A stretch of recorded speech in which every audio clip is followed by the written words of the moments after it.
Bonjour, bienvenue sur le salon d'Ideos. N'hésitez pas à vous présenter et à me dire un peu quel est votre projet de voyage. Quel type de voyageur vous êtes, donc ce que vous aimez voir, faire, le rythme de vacances que vous recherchez et les expériences éventuelles.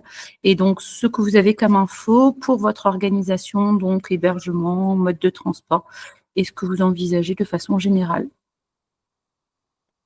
Donc, je m'appelle Magali. Je suis arrivée en Croatie avec mes trois grands enfants adultes, hein, majeurs, et mon conjoint. Et on reste là 2 semaines à Saftat ou Kaftat, je ne sais pas comment on prononce.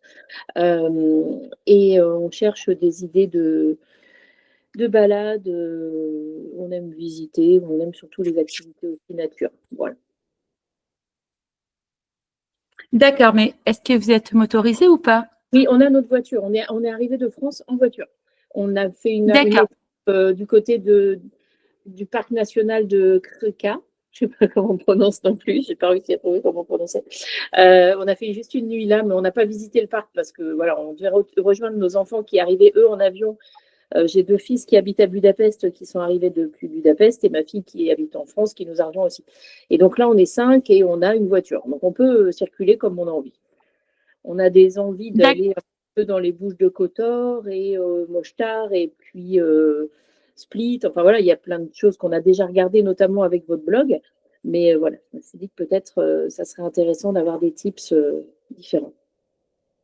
Alors, mais moi, je suis surtout là pour parler des contraintes spécifiques à Oui. chaque éventuelle sortie, parce que pour avoir fait déjà un salon il y a quelques jours avec une voyageuse qui était à Saftat également, on se rend compte que même si, comme ça en apparence, tout semble proche, les temps de trajet et donc les journées que représentent certaines projections qu'on a sont bien plus lourdes qu'on l'imaginait parce que concrètement, les routes dans les Balkans, vous en rendez compte, elles ne sont pas rapides et que d'une certaine manière, une fois qu'on a pris ça en compte et qu'on a donc envie de voir tel et tel lieu, parce que c'est pour ça aussi qu'on se déplace et c'est l'avantage d'être en itinérant, bah, ça fait quand même des grosses journées compte tenu que Saftat est excentré, comme Dubrovnik-Lé d'ailleurs, hein. C'est vrai que ça signifie que vous devez soit aller à Dubrovnik pour prendre des bateaux pour aller vers les îles vers lesquelles vous allez vous rendre pour découvrir des sites donc divers et avec des organisations qui sont aussi variables, soit il n'y a pas grand-chose à voir si ce n'est les Bouches de Kotor, donc on a vers le Monténégro, la zone de Mostar avec l'Herzégovine de façon un peu plus approfondie que simplement voir Mostar et Kravice par exemple. Mais là aussi, on était à une grosse journée. Je vais vous montrer les conditions. Donc, est-ce que vous pouvez voir et faire? Est-ce que ça représente en kilomètres et en temps non nécessaire de déplacement? C'est-à-dire que pour l'Herzégovine, on est à peu près à 6-7 heures minimum, 7 heures minimum de déplacement dans la journée, hors visite. Donc, il faut partir très tôt, sinon, c'est pas très pertinent. Oui, d'accord. Parce qu'il y a la frontière à passer qui n'est pas simple, parce que les locaux, en fait, viennent travailler, eux, dans les zones touristiques, donc souvent à Dubrovnik depuis la Bosnie ou le Monténégro. Et du coup, ça crée des blocages aux frontières, même très tôt, parce que les locaux sont contrôlés. Tout ce qui est transfrontalier est contrôlé. Tantôt le matin, ça serait peut-être plus simple, mais pas forcément. Alors, si, c'est le cas, mais quand on dit tôt le matin, ça veut vraiment dire 6 heures du matin. Ah oui, d'accord. C'est-à-dire tôt. Parce qu'après, évidemment, que le matin, chacun a son matin. Mais c'est sûr que pour la frontière, pour Monténégro, c'est avant 6h30. Donc, c'est impérativement avant 7h. Parce qu'à 7h, il y a les changements de douane et ça prend 30 minutes le temps ils prennent leur temps vraiment. Donc, tout est arrêté et franchement, c'est pénible. Et en plus, il y a donc la queue qui s'est formée et après, ils vont contrôler avec beaucoup de zèle et c'est un peu pénible. Donc, c'est vrai qu'avant 7h, c'est les meilleures garanties, sachant que vous êtes quand même à Saftat, ça veut dire que vous êtes à proximité de la frontière. C'est pour ça que je vous ai dit 6h30. 6h à 6h30, c'est les garanties pour vraiment passer de façon presque comme une formalité, hein. Et du coup, c'est sûr que ça fait des journées qui sont forcément longues, puisque si on part à 6h, ça veut dire qu'on est quand même levé depuis 5 au moins. Et donc, on va aller jusqu'à la soirée éventuellement, parce que sinon, après, il y a quand même toujours les risques de pouvoir avoir de la circulation au retour, hein, pour ceux qui font les allers-retours pour tout ce qui est contrôle de bus, par exemple, tous les excursionnistes, en fait, ils ont des rythmes qui sont un peu arrêtés, hein. C'est-à-dire que c'est du 7h du matin les départs, 7h30, le temps de récupérer tout le monde et tout. Donc, la frontière, elle est vraiment très embouteillée à partir de 10h à cause de tous les contrôles des bus et tout, qui sont encore plus longs, puisqu'il n'y a qu'une frontière. Et que tout le monde est vraiment vérifié. Donc, ça explique pourquoi ces conditions sont importantes. Et c'est pareil, quand vous êtes à Saftat, si vous allez jusqu'en Herzégovine, la frontière est moins problématique, hein, mais elle reste présente. Donc, il faut toujours l'envisager, surtout qu'il y a 7 heures comme je vous ai dit, aller-retour, en fait, grosso modo, 7 heures de route, ce qui signifie que votre journée, même si on prend 12 heures de journée, ça laisse déjà un temps de visite qui est réduit. 7 heures de route, c'est énorme, en fait. C'est-à-dire que moi, je compte l'aller-retour, hein, parce que quand on oui, y est, il faut revenir. Donc, en fait, on est à 3h30 à peu près, 3h30 hors passage de frontière, parce que ça, on ne peut pas l'anticiper. Normalement, si ça se passe bien, donc c'est rien. Mais si ça prend un peu de temps, ça peut être une trentaine de minutes. Et donc, ça fait, grosso modo, 3h30 de route, parce que vous êtes à Saftat déjà. Donc, d'une certaine manière, même si vous êtes à 30 minutes de Dubrovnik, grosso modo, et bon, c'est tout un temps qui se rallonge par rapport à Mostar, forcément. Donc, après, je vais vous montrer concrètement ce que ça donne comme journée, et vous me dites déjà ce que vous en pensez, si ça vous semble jouable ou pas, et je vous montre un peu déjà ce que vous pouvez voir et faire. Et éventuellement les temps de visite qu'il faut prévoir, en plus donc des temps de déplacement qui vont s'afficher, puisque Google Maps il sous-évalue toujours, hein. Tous les locaux vous diront que Google Maps il donne des valeurs très théoriques et que sauf avoir beaucoup de chance, en général, ça met quand même un peu plus de temps parce que la circulation, parce que tout ce qui est frontière qui n'est pas prévisible, donc c'est évidemment à prendre en compte. Il vaut mieux toujours anticiper à la hausse que se dire, OK, je pars sur ces valeurs et puis elles sont bonnes.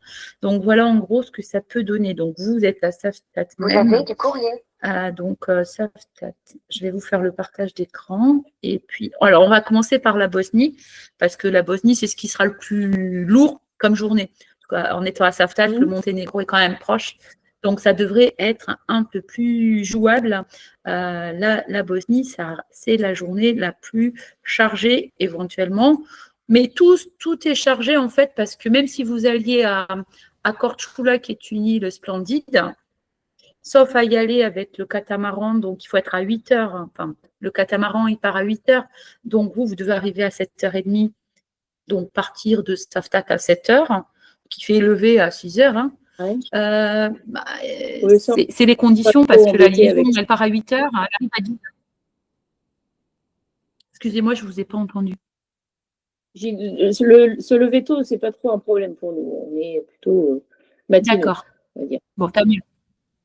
Bon, voilà. Donc, ça fait ces conditions, c'est-à-dire lever 6 heures, hein, arriver donc à Dubrovnik pour 7 heures, 7h30, prendre le catamaran à 8 heures et aller du côté de Korčula. 2 heures de traversée, donc vous arrivez à 10 heures à Korčula, vous y passez la journée, vous revenez, soit pour la liaison qui part à 17 heures, soit une liaison qui part plus tard et qui va dans l'autre sens et qui vous permet de rejoindre éventuellement Dubrovnik du côté de autour de 20h30, et ça fait encore une plus belle journée en fait, sauf que le problème c'est que vous êtes sur l'île mais à Korčula même, alors ça va, c'est super, soit vous y passez la journée et donc, on ne voit pas autre chose que Korčula, soit il faut que vous vous débrouillez ensuite sur place et aviser pour trouver soit un moyen de transport pour voir un peu plus que simplement Korčula, par exemple. Et tout est loin, du coup, si vous y allez en voiture, de Saftat, vous êtes à 3 heures pour rejoindre Orebić. Mais il faut passer par la presqu'île. Par presqu'île de Pelješac, oui. Et là, il y a plus de 3 heures. Oui. Donc, ça fait aussi long. Oui, c'est ça.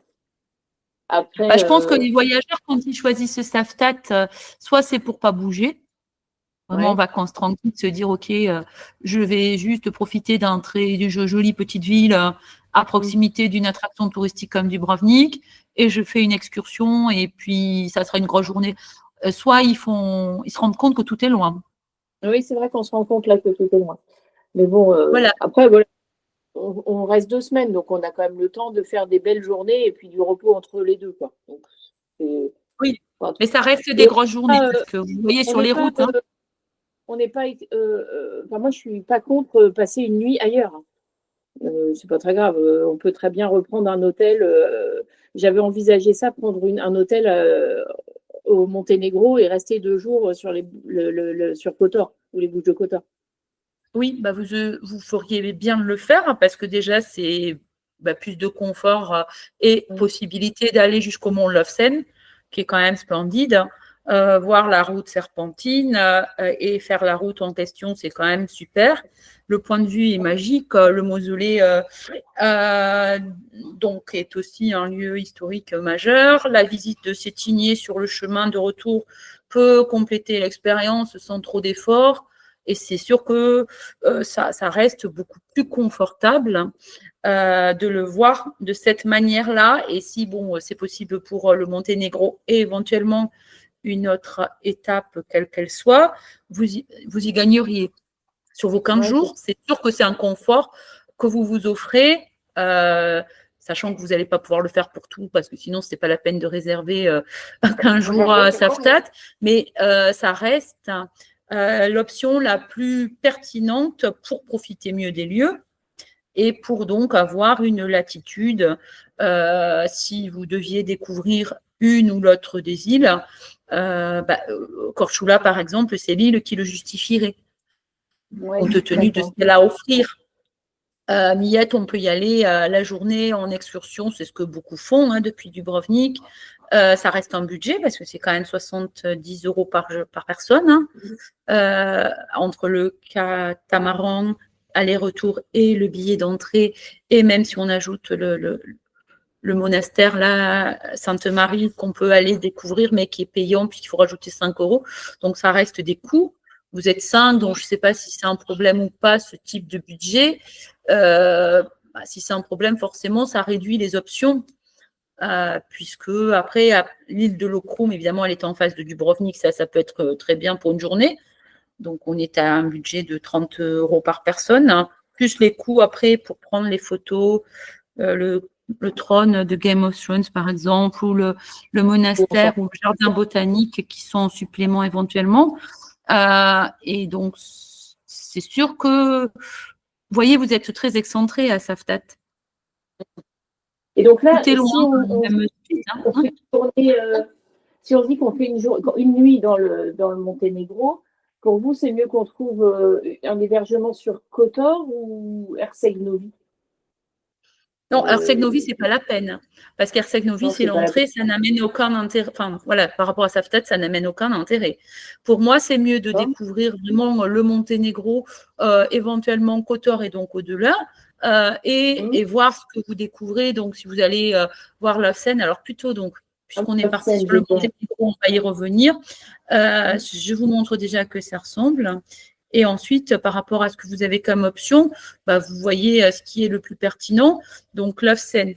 Après, on reviendra donc sur la Bosnie et vous verrez quelles sont les journées qui justifient donc de trouver un hébergement, sachant qu'en Bosnie, c'est très économique. Donc, si vous choisissez évidemment d'y loger une nuit, vous allez trouver des hébergements à 40 € pour 5. Hein. Oui, c'est ce que je disais. Oui, c'est pas cher du tout.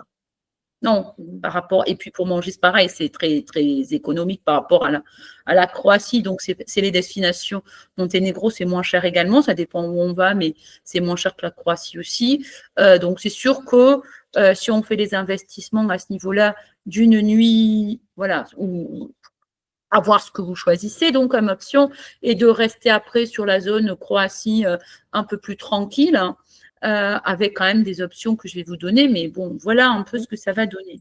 Donc, du côté de la Seine, vous avez sûrement vu donc le panorama sur les bouches qu'on peut découvrir en entier. Et donc, si vous prenez de la hauteur la route serpentine, hein, en quittant Kotor, donc il y a cette route qui est spectaculaire et qui est l'une des plus belles et du pays et des Balkans de l'Ouest.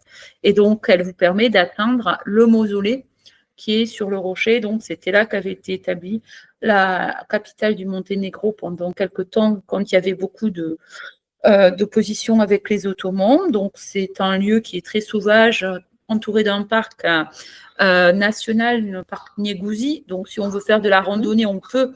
Bon, les touristes, ils viennent voir simplement le mausolée et le point de vue. Si vous êtes randonneur, vous pouvez randonner sans problème, puisqu'il y a des zones de randonnée autour.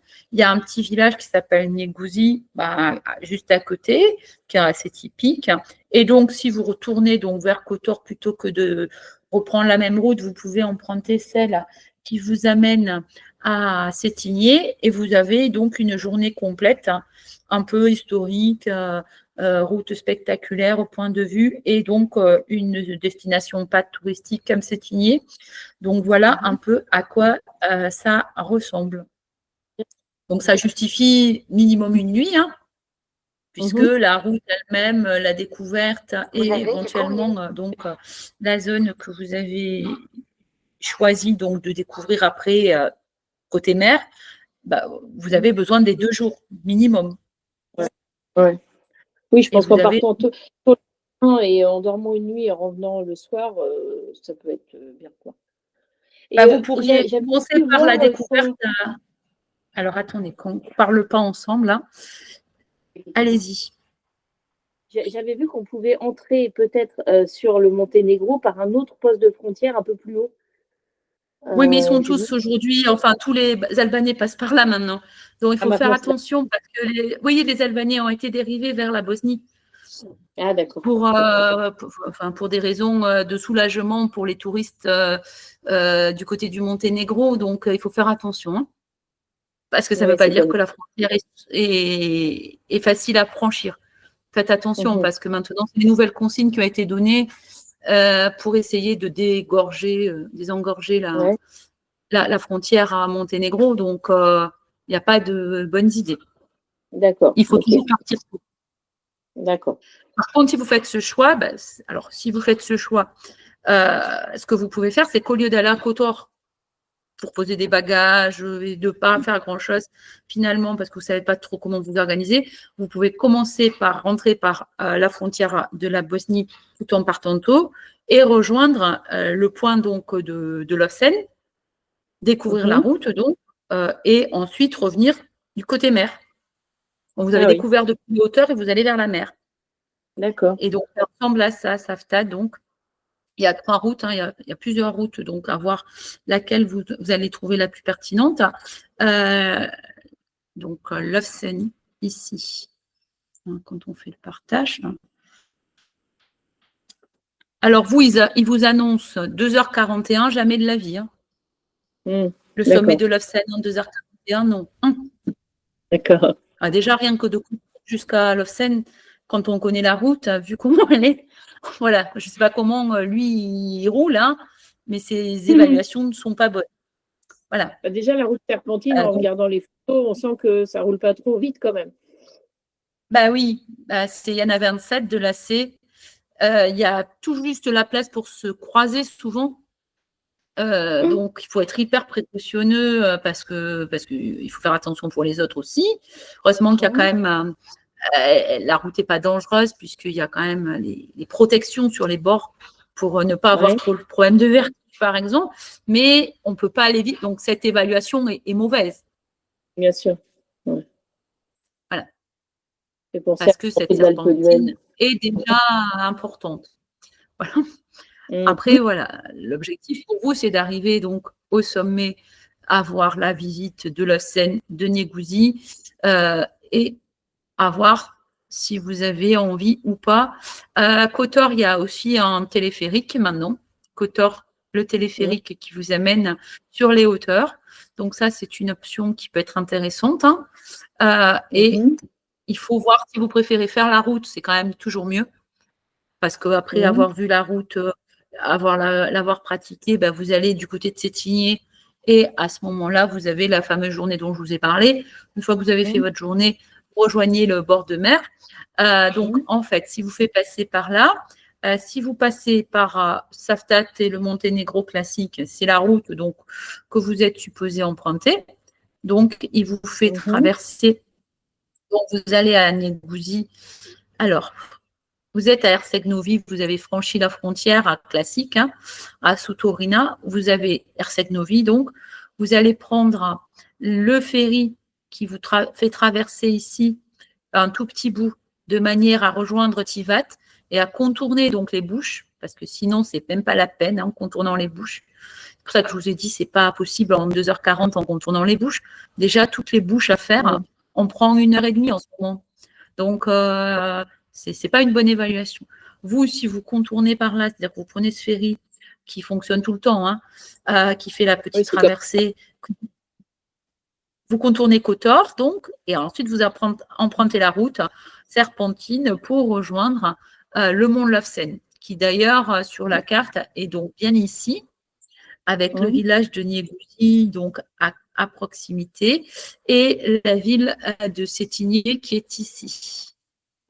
Donc, la ville de Sétigné, en soi, c'est un détour, mais c'est un détour qui est justifié par l'intérêt touristique, enfin, culturel, historique, hein, que peut représenter la visite de Sétigné, qui est un complément intéressant à Lofsen. Sur une journée, en tout cas, ça fonctionne très bien. C'est pas un détour qui est choquant. Et du coup, ça fait ce type de journée. Si vous avez donc attaqué par le Monténégro en venant de la Bosnie-Herzégovine, donc voilà, ça vous fera passer par une autre route. En termes de temps, vous allez avoir aussi à peu près plus de 3 heures, hein, naturellement, parce qu'il va vous faire passer donc, par la frontière. Donc,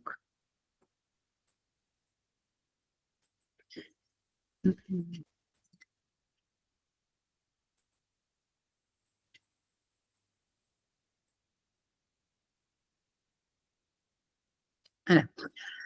C'est-à-dire que vous êtes supposé passer par la frontière. Donc, ça signifie que vous allez emprunter la route côté frontière ici, donc rentrer par la Bosnie-Herzégovine. Et donc, vous êtes supposé rejoindre. Alors lui, il continue à vous envoyer par le bord de mer en faisant toutes les bouches. C'est pas très pertinent. Parce que on peut traverser le ferry. Et puis surtout, c'est qu'il vous donne 3 heures d'évaluation pour 141 km. Là, on n'y est pas du tout. Parce qu'en traversant tout ça, vous n'allez pas avoir 3 heures seulement de route, tout en étant au sommet. Cette évaluation n'est pas pertinente. Maintenant, je ne peux pas contrarier notre ami Google Maps qui, très théoriquement, considère qu'il faut 3 heures pour aller jusqu'au sommet de Google Maps. Donc, si je fais passer par Trébigny, ça ne change rien pour lui, parce que finalement… Ah ben non, parce que normalement, il ne fait pas passer par la même route. Après, voilà, ce n'est pas la même route, c'est pas la même, parce que normalement, c'est celle-là. C'est-à-dire que là, du coup, on est à 140 km. Vous n'êtes pas non plus à 3h05, hein, vous êtes à peu près à 3h40, 4h. Pour arriver du côté de la Seine. Et après, vous avez donc Sétigné à proximité et vous rejoignez Kotor. Alors, si vous allez à Sétigné, donc ça donne ça. Je ne sais pas pourquoi j'ai passé. Alors, parce qu'en fait, le problème, c'est que tous les noms sont un peu les mêmes et que c'est la zone de Sétigné. Donc, Sétigné, la ville elle-même et le parc national, c'est pas pareil, mais ça reste le même environnement. Donc, vous voyez, vous allez à Sétigné ensuite. Donc, on va être à 5 heures à peu près de route, hein, minimum. 170 km à 50 à l'heure. Hein. C'est à peu près voilà, ce qu'il faut. Sachant que ensuite, il faut rejoindre donc Kotor depuis Sétigné, par exemple. Donc, ça, vous êtes à 6h30 environ de route, plus les visites des sites. Donc, ça fait quand même votre grosse journée. Oui, c'est pour ça qu'on dormira sur place. Et le petit ferry qui traverse là au niveau de la bouche, là, ça tourne toute la journée. Il n'y a pas 2 heures de route, 2 heures d'attente pour monter dessus. Ah non, c'est un bac, c'est pas un ferry, c'est un bac. C'est comme un bac. Ça va vite, quoi. Oui, je Oui, pense que c'est la oui. meilleure option. La première route est passer par le ferry là et monter au mont, Alors, pas passer vraiment. la Bah non, journée. parce que vous voyez que c'est bien mieux de passer par là, hein, enfin par celle que je vous ai indiquée, Ouais, parce que ouais. en fait, c'est la route la moins touristique, la moins fréquentée, que personne emprunterait, puisqu'ils ne connaissent pas les Mmh. touristes. Ils suivent Google Maps, Ouais, ouais. ce qui est logique, puisque Google Maps, c'est l'intelligence artificielle. Là, si vous Et en voulez faisant vraiment ça, éviter un de peu certains les embouteillages, si vous voulez essayer d'emprunter des routes, certes pas touristiques, mais qui ne sont pas donc celles que les touristes sont supposés prendre naturellement parce que Google Maps ne les suggère pas, c'est le meilleur contournement possible. ouais. Et puis après, on prend la route serpentine en descendant au lieu de monter, quoi, en fait, finalement. Voilà. Mmh. Ce qui doit être Après, encore plus flippant. Dans tous les les cas, il faut la impressions sont. Enfin, après, si vous voulez prendre la route serpentine, de toute façon, si vous la prenez à l'aller, mmh. c'est parce que la route n'est pas nécessairement la même ensuite. Pour rejoindre Mmh. Sétigné et pour aller à Côte-d'Or, vous avez plusieurs options de route. Ah, d'accord. Mmh. Donc après, c'est un choix qu'on fait, en effet. Si vous la faites à l'aller, bon, ben là, il faut impérativement passer la frontière, comme je vous ai dit, avant 7 heures. Mmh. Mmh. Non, mais cette option-là est peut-être pas mal. Soit c'est par l'intérieur donc des terres, hein, par Trébigné, Mmh.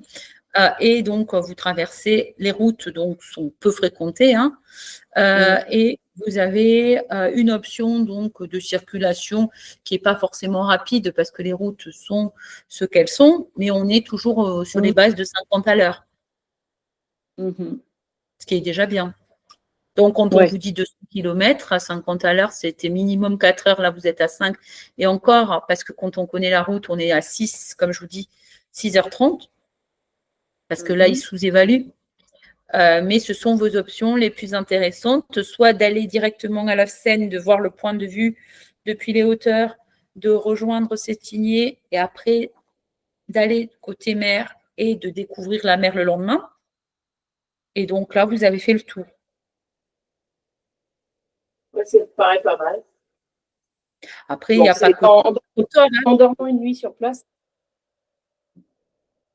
Bah, c'est-à-dire que soit vous. Alors, après, c'est sûr que quand on a choisi 15 jours en Croatie, c'est pas pour ouvrir les frontières et se dire, OK, je vais faire mieux. Moi, je suis toujours partisane. Si on décide d'aller dans les frontières, en effet, d'y consacrer au moins 2 nuits, parce que ça vous ouvre Ouais. le Monténégro presque. C'est-à-dire que là, vous avez une vision Lovćen plus Kotor et les Bouches, hein, ce qui est très bien. Mmh. C'est mieux qu'en tout cas d'y aller à la journée. Si vous avez l'idée de vraiment consacrer le séjour-là, par exemple, vous dire, OK, je vais finalement accepter de consacrer 2 nuits, vous avez quasiment la possibilité de découvrir toute la zone, hein, Budva, Sveti, Stéphane, c'est tout à côté. Hein. Petrovac, Mmh. Lac-Stadar, tout ça est dans le même environnement. Donc, c'est vrai Ouais. que ça ouvre les possibilités. Et à ce moment-là, disons que quand vous allez rejoindre, soit vous faites une nuit du côté de la Bosnie et finalement, c'est pareil, la logique, vous n'avez pas dépensé beaucoup pour trouver votre nuitée en Bosnie et vous avez plus confortablement découvert tout ce qui est en Herzégovine, Kravice, Prochitail, le monastère de Blagaj. Vous prenez votre temps pour vous baigner à Kravice. Vous pouvez, voilà, vous prenez vraiment vos aises. À ce moment-là, vous avez passé Mmh. une nuit. Ça vous enlève au final éventuellement 2 nuits côté Monténégro, une nuit du côté de Mostar. Mais vous avez Mmh. gagné en confort et vous avez vu beaucoup plus de choses. Ouais. Parce que étant les destinations, étant le Monténégro est petit, le littoral il fait 100 km. Donc Ouais. vraiment, c'est pratique finalement de découvrir des environnements différents. C'est pour ça qu'en fonction de ce que vous décidez de voir et de faire, si vous ouvrez ces possibilités, bon, je vais dire, je ne sais pas si vous êtes intéressé par tout ce qui est nature, écosystème, mais vous savez que l'autre écosystème le plus connu sûrement du Monténégro, c'est le lac Skadar. Mmh. Avec les pélicans, avec tout cet écosystème, les nénuphars, tout un environnement complètement nature qui explique la réputation du Monténégro en dehors de sa montagne. Mmh. Et bon, vous voyez sur la carte, hein, c'est pas très loin. Quand on est à Sétigny, en tout cas, on n'est pas loin. C'est sûr que, et Budva donc, et Kotor aussi pour les rejoindre, c'est assez simple d'imaginer si vous voulez plutôt loger qu'on a envie dans... de dire au Monténégro, en fait, parce que là, on va partir trop de temps sur cette partie-là, et finalement, on va presque rien voir de la Croatie par rapport à notre emploi du temps. Vous avez 15 jours. Après, bon, moi, j'allais dire, vous avez choisi un seul hébergement, vous avez les contraintes en main, hein, c'est-à-dire que vous savez que vous êtes à 3 heures de Korčula, parce que c'est simple, hein, la vie est assez simple en fait. Quand vous regardez ce que vous avez en Croatie, vous êtes à 3h30 minimum de Split par l'autoroute, 4h45 par la route, oui. 3h30 par l'autoroute. Allô? Vous l'avez vu, vous l'avez fait. Oui. Oui, vous êtes à 3h30, vous l'avez vu. 3h30 à peu près de Split. Oui. Alors moi, je vous entends mal, excusez-moi, parce que ça vient de ma liaison. Oui, mais bon, je vous entends mal. Voilà, mais Split, on a vu, oui, 3h, 3h30, mais ça, je pense que nous, on va le faire que tous les deux sans les enfants, enfin sans les jeunes, qui n'ont pas l'air passionnés par l'idée. Korčula, ça me disait bien, j'y suis allée, moi, il y a 20 ans, ça m'avait laissé un très bon souvenir, mais je me demandais, donc, si on y va en voiture, il n'y a pas de ferry aussi entre Pelješac et Korčula? Non, mais vous avez 3 heures, enfin, c'est-à-dire que ce n'est pas négociable les temps de trajet. Vous êtes à 3 heures de Korčula. Le ferry, il est toutes les heures, hein, vous voyez bien sur Jadrolinja de 6 heures. Donc, il y a toutes les heures en ferry. Si on ne fait pas le système des catamarans de Dubrovnik, on est un peu plus libre de nos horaires. Si on rentre à 22h, on s'en fiche.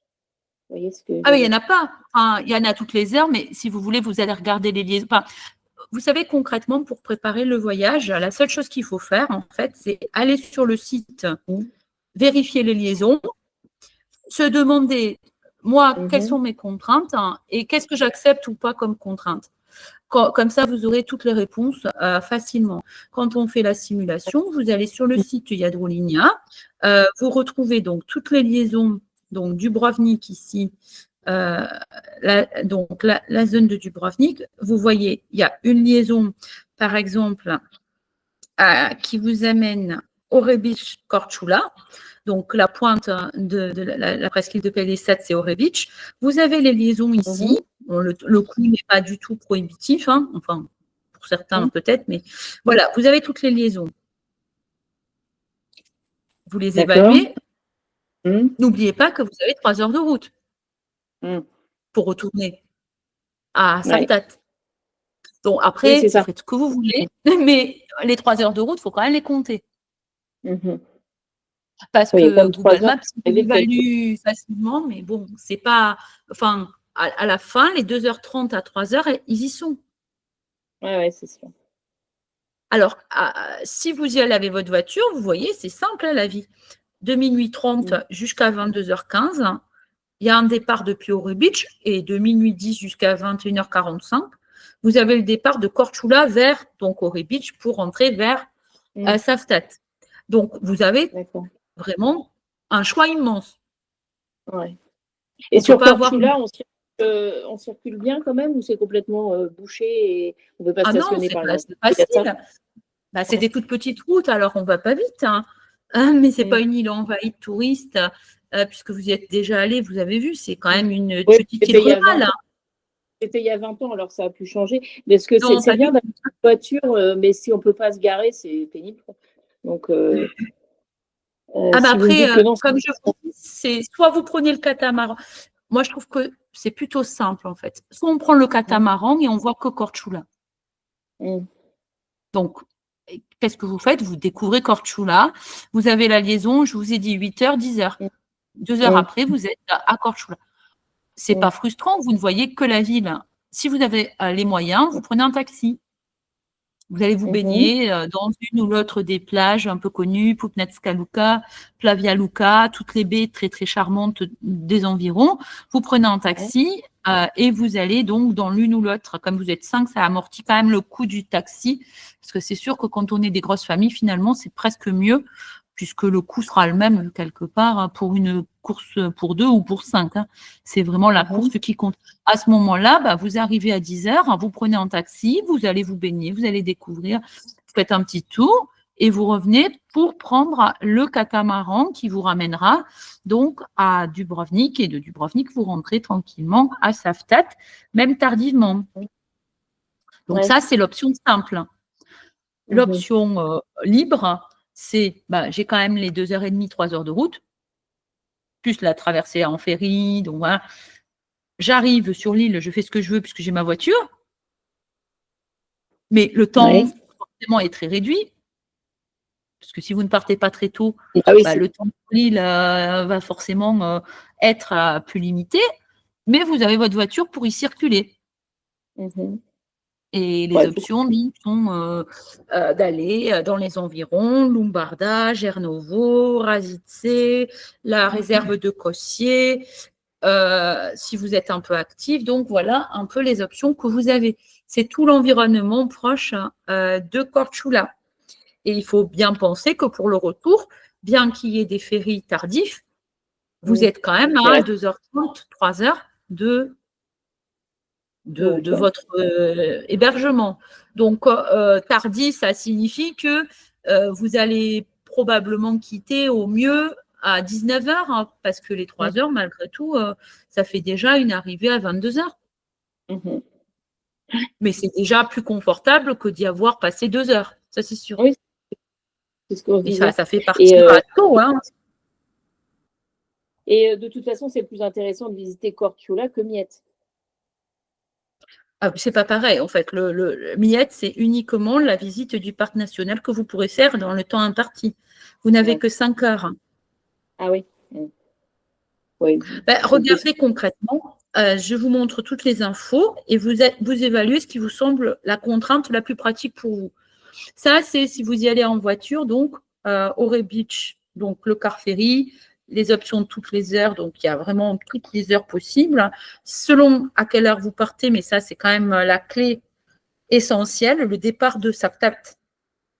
Ça vous permet d'évaluer le départ pour Ore Beach. Donc, si vous avez déjà la réponse, je ne sais pas. Oui, on peut partir tôt, mais c'est vrai que ça se pose la question par rapport au catamaran, qui est aussi un côté sympa. Hein, la balade en catamaran, c'est quand même agréable. Vous allez faire la route que vous avez déjà empruntée pour venir jusqu'à Dubrovnik, puisqu'il n'y a pas d'autoroute, donc on est obligé de prendre la même route. Soit vous allez donc visiter Ore Beach, évidemment, parce que ça se pose là. Hein, vous arrivez, vous avez le village.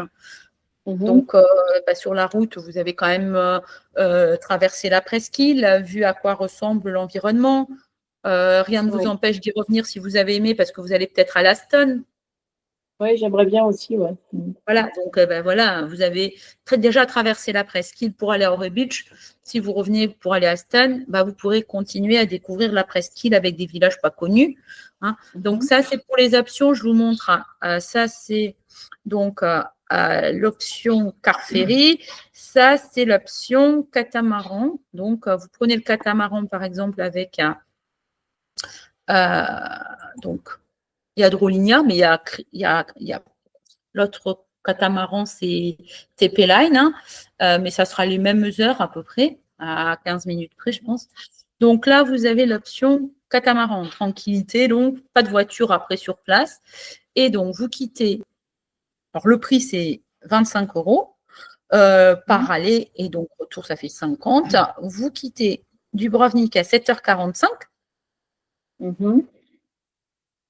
Et vous allez arriver à Korčula à 9h25. D'accord. Départ du catamaran, 9h40. Les autres heures, c'est 8h à 10h, je pense, sur l'autre liaison. Vous la quittez ici, vous voyez, à 19h25, Lille. Et vous arrivez à Dubrovnik à 21h25. D'accord. Donc ça, c'est les options que vous avez en catamaran. Qui dit départ à 7h45 dit qu'il faut être à 15 minutes à 30. Enfin, eux, ils demandent 30 minutes avant pour contrôler les billets, tout ça. Donc, voyez un peu, 7h15. Donc, on est bien dans les évaluations que je vous ai données. Vous êtes à 30 minutes à peu près de Dubrovnik. À cette heure-là, oui, ça roule bien, par contre. Ça, j'en sais rien.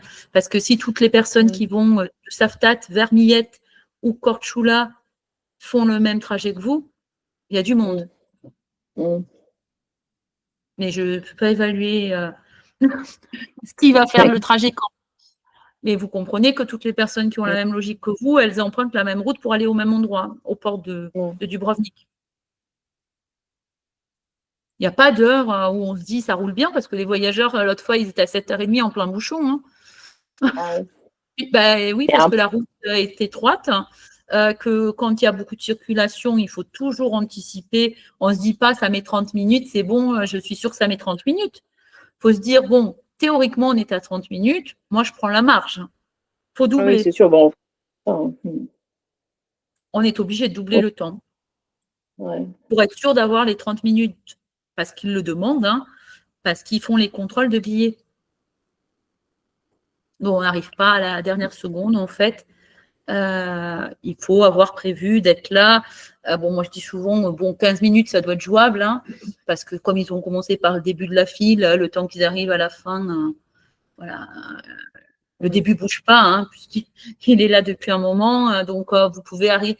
Mais d'une certaine manière, vous voyez, les horaires sont contraignants. Oui, c'est sûr. Après, il faut le savoir, quand on choisit la destination, c'est une fois qu'on a pris conscience de tout ça, la question est bien sûr de savoir ce que j'accepte ou pas de faire. Hein. Oui. Donc, TP Line, donc c'est l'autre possibilité de liaison qui va vous offrir soit moins de temps sur place, soit un départ à peine plus tardif, à 8h, je pense, ou moins qu'ils aient changé. Donc, regardez ce que ça donne au niveau du trajet.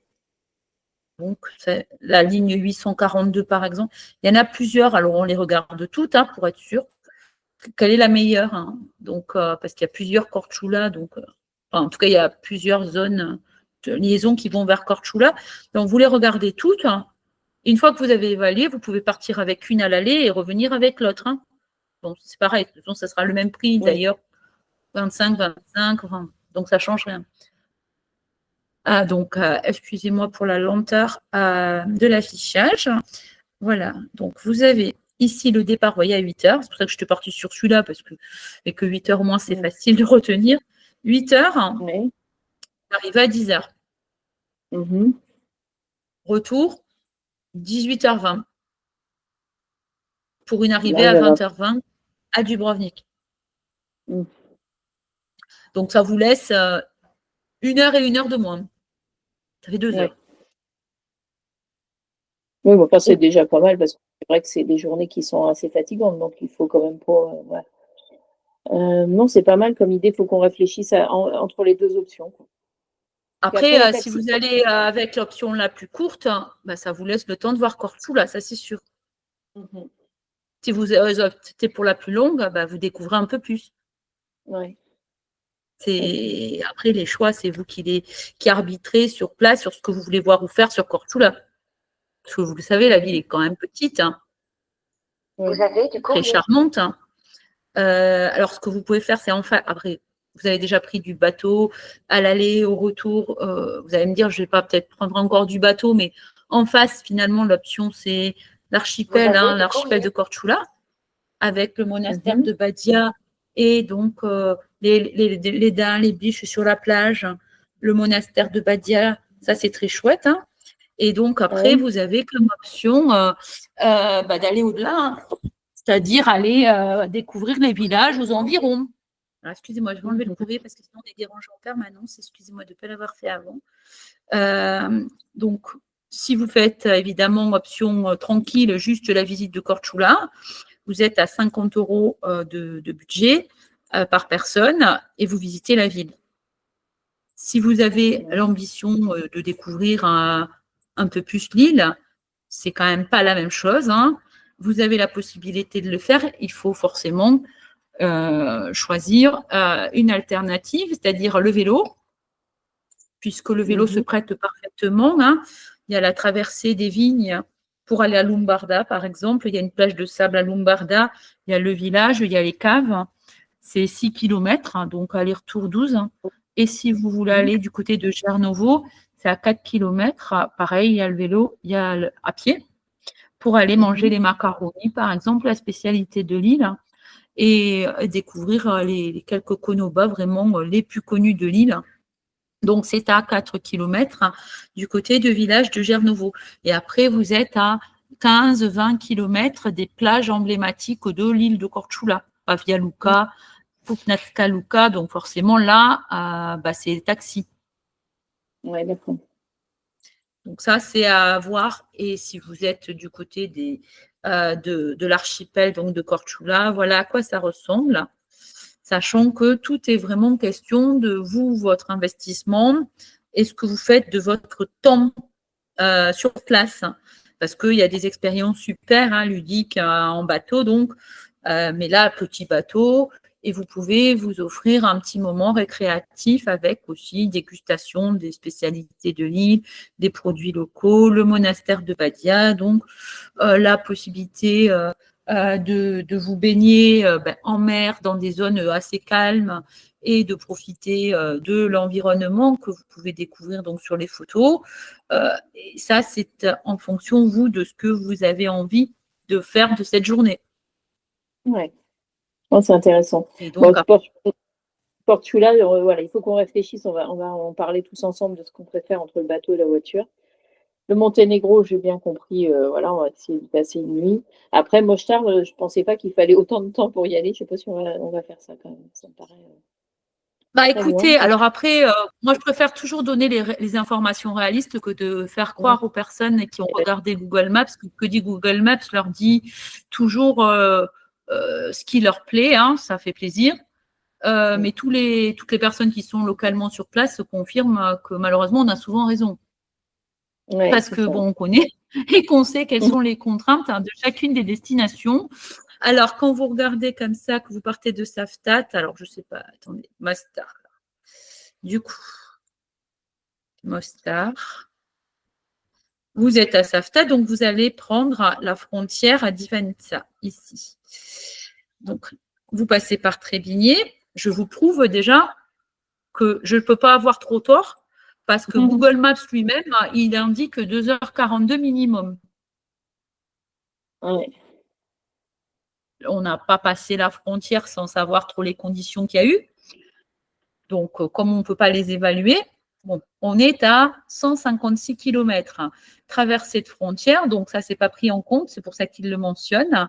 Et donc, on est déjà à presque 3 heures. Ouais. Une fois que vous êtes à Mostar, vous avez vu Mostar, qui est une toute petite ville, même si elle est connue. En fait, elle se résume beaucoup à la traversée de la rue principale et donc du pont, qui fait la jonction entre les deux zones donc, de la rue. Et bon, la visite de Mostar est souvent assez rapide. Après, on peut vraiment manger tranquillement, aller dans les petits bazars, mais c'est une rue.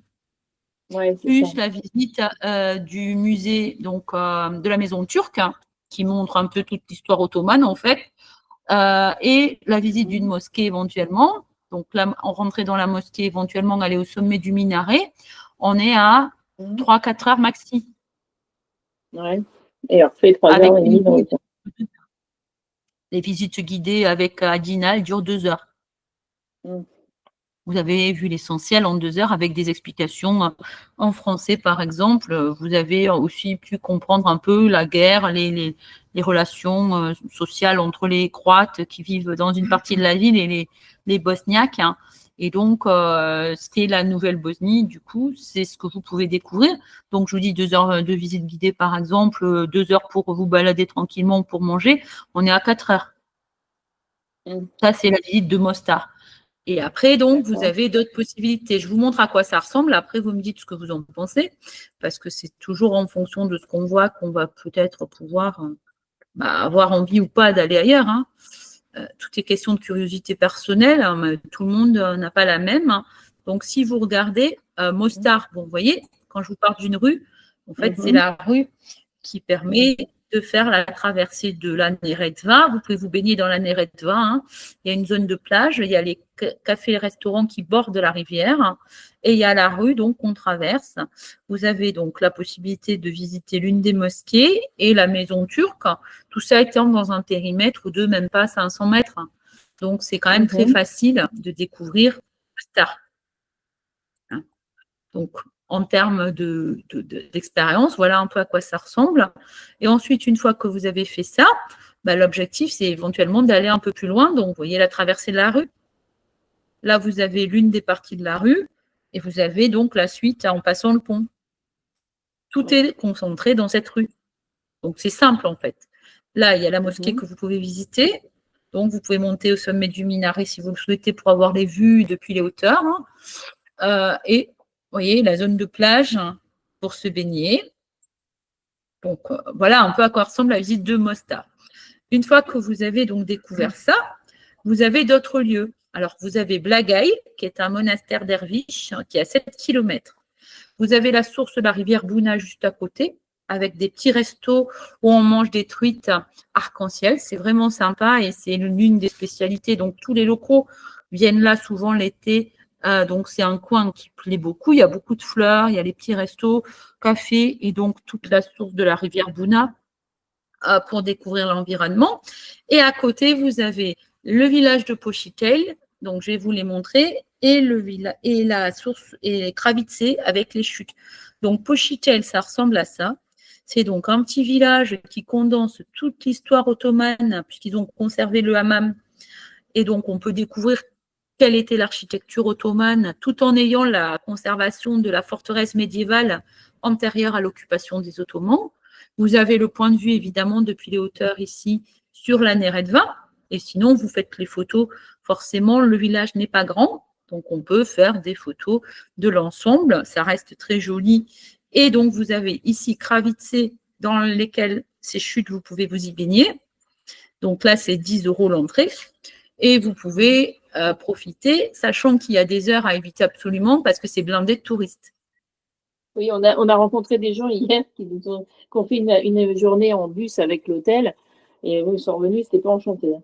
Apparemment, ils disaient que c'était la pub de je ne sais plus quel marchand de glace, là, où il y a des parasols partout. Enfin voilà, c'est assez. Non, oui, et vous savez, c'est pas. Tout le monde vit de l'excursion organisée. Tous les tours sont les mêmes.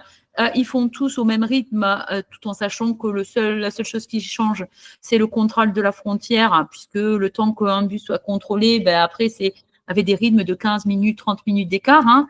Donc, après, ils défilent tous. Ils envahissent tous Mostar. Donc, de 10h à 15h, c'est blindé. Ouais, c'est ça. Et après, ils vont tous à Kravitse pour se baigner. Pareil, ils défilent. Et après, évidemment, on a l'impression qu'on était entouré que de touristes, ce qu'on est nous-mêmes. Mais, non, mais ça nous dérange dans les lieux touristiques, mais il y a des manières plus ou moins agréables de le faire. Là ça me donne moins envie, moi, je pars quand même comme ça, avec autant de routes pour faire ça. C'est-à-dire qu'après, comme je vous dis, donner les contraintes et la réalité des choses, c'est-à-dire que là, je vous éclaire sur les conditions que vous êtes supposé avoir pour éviter les touristes.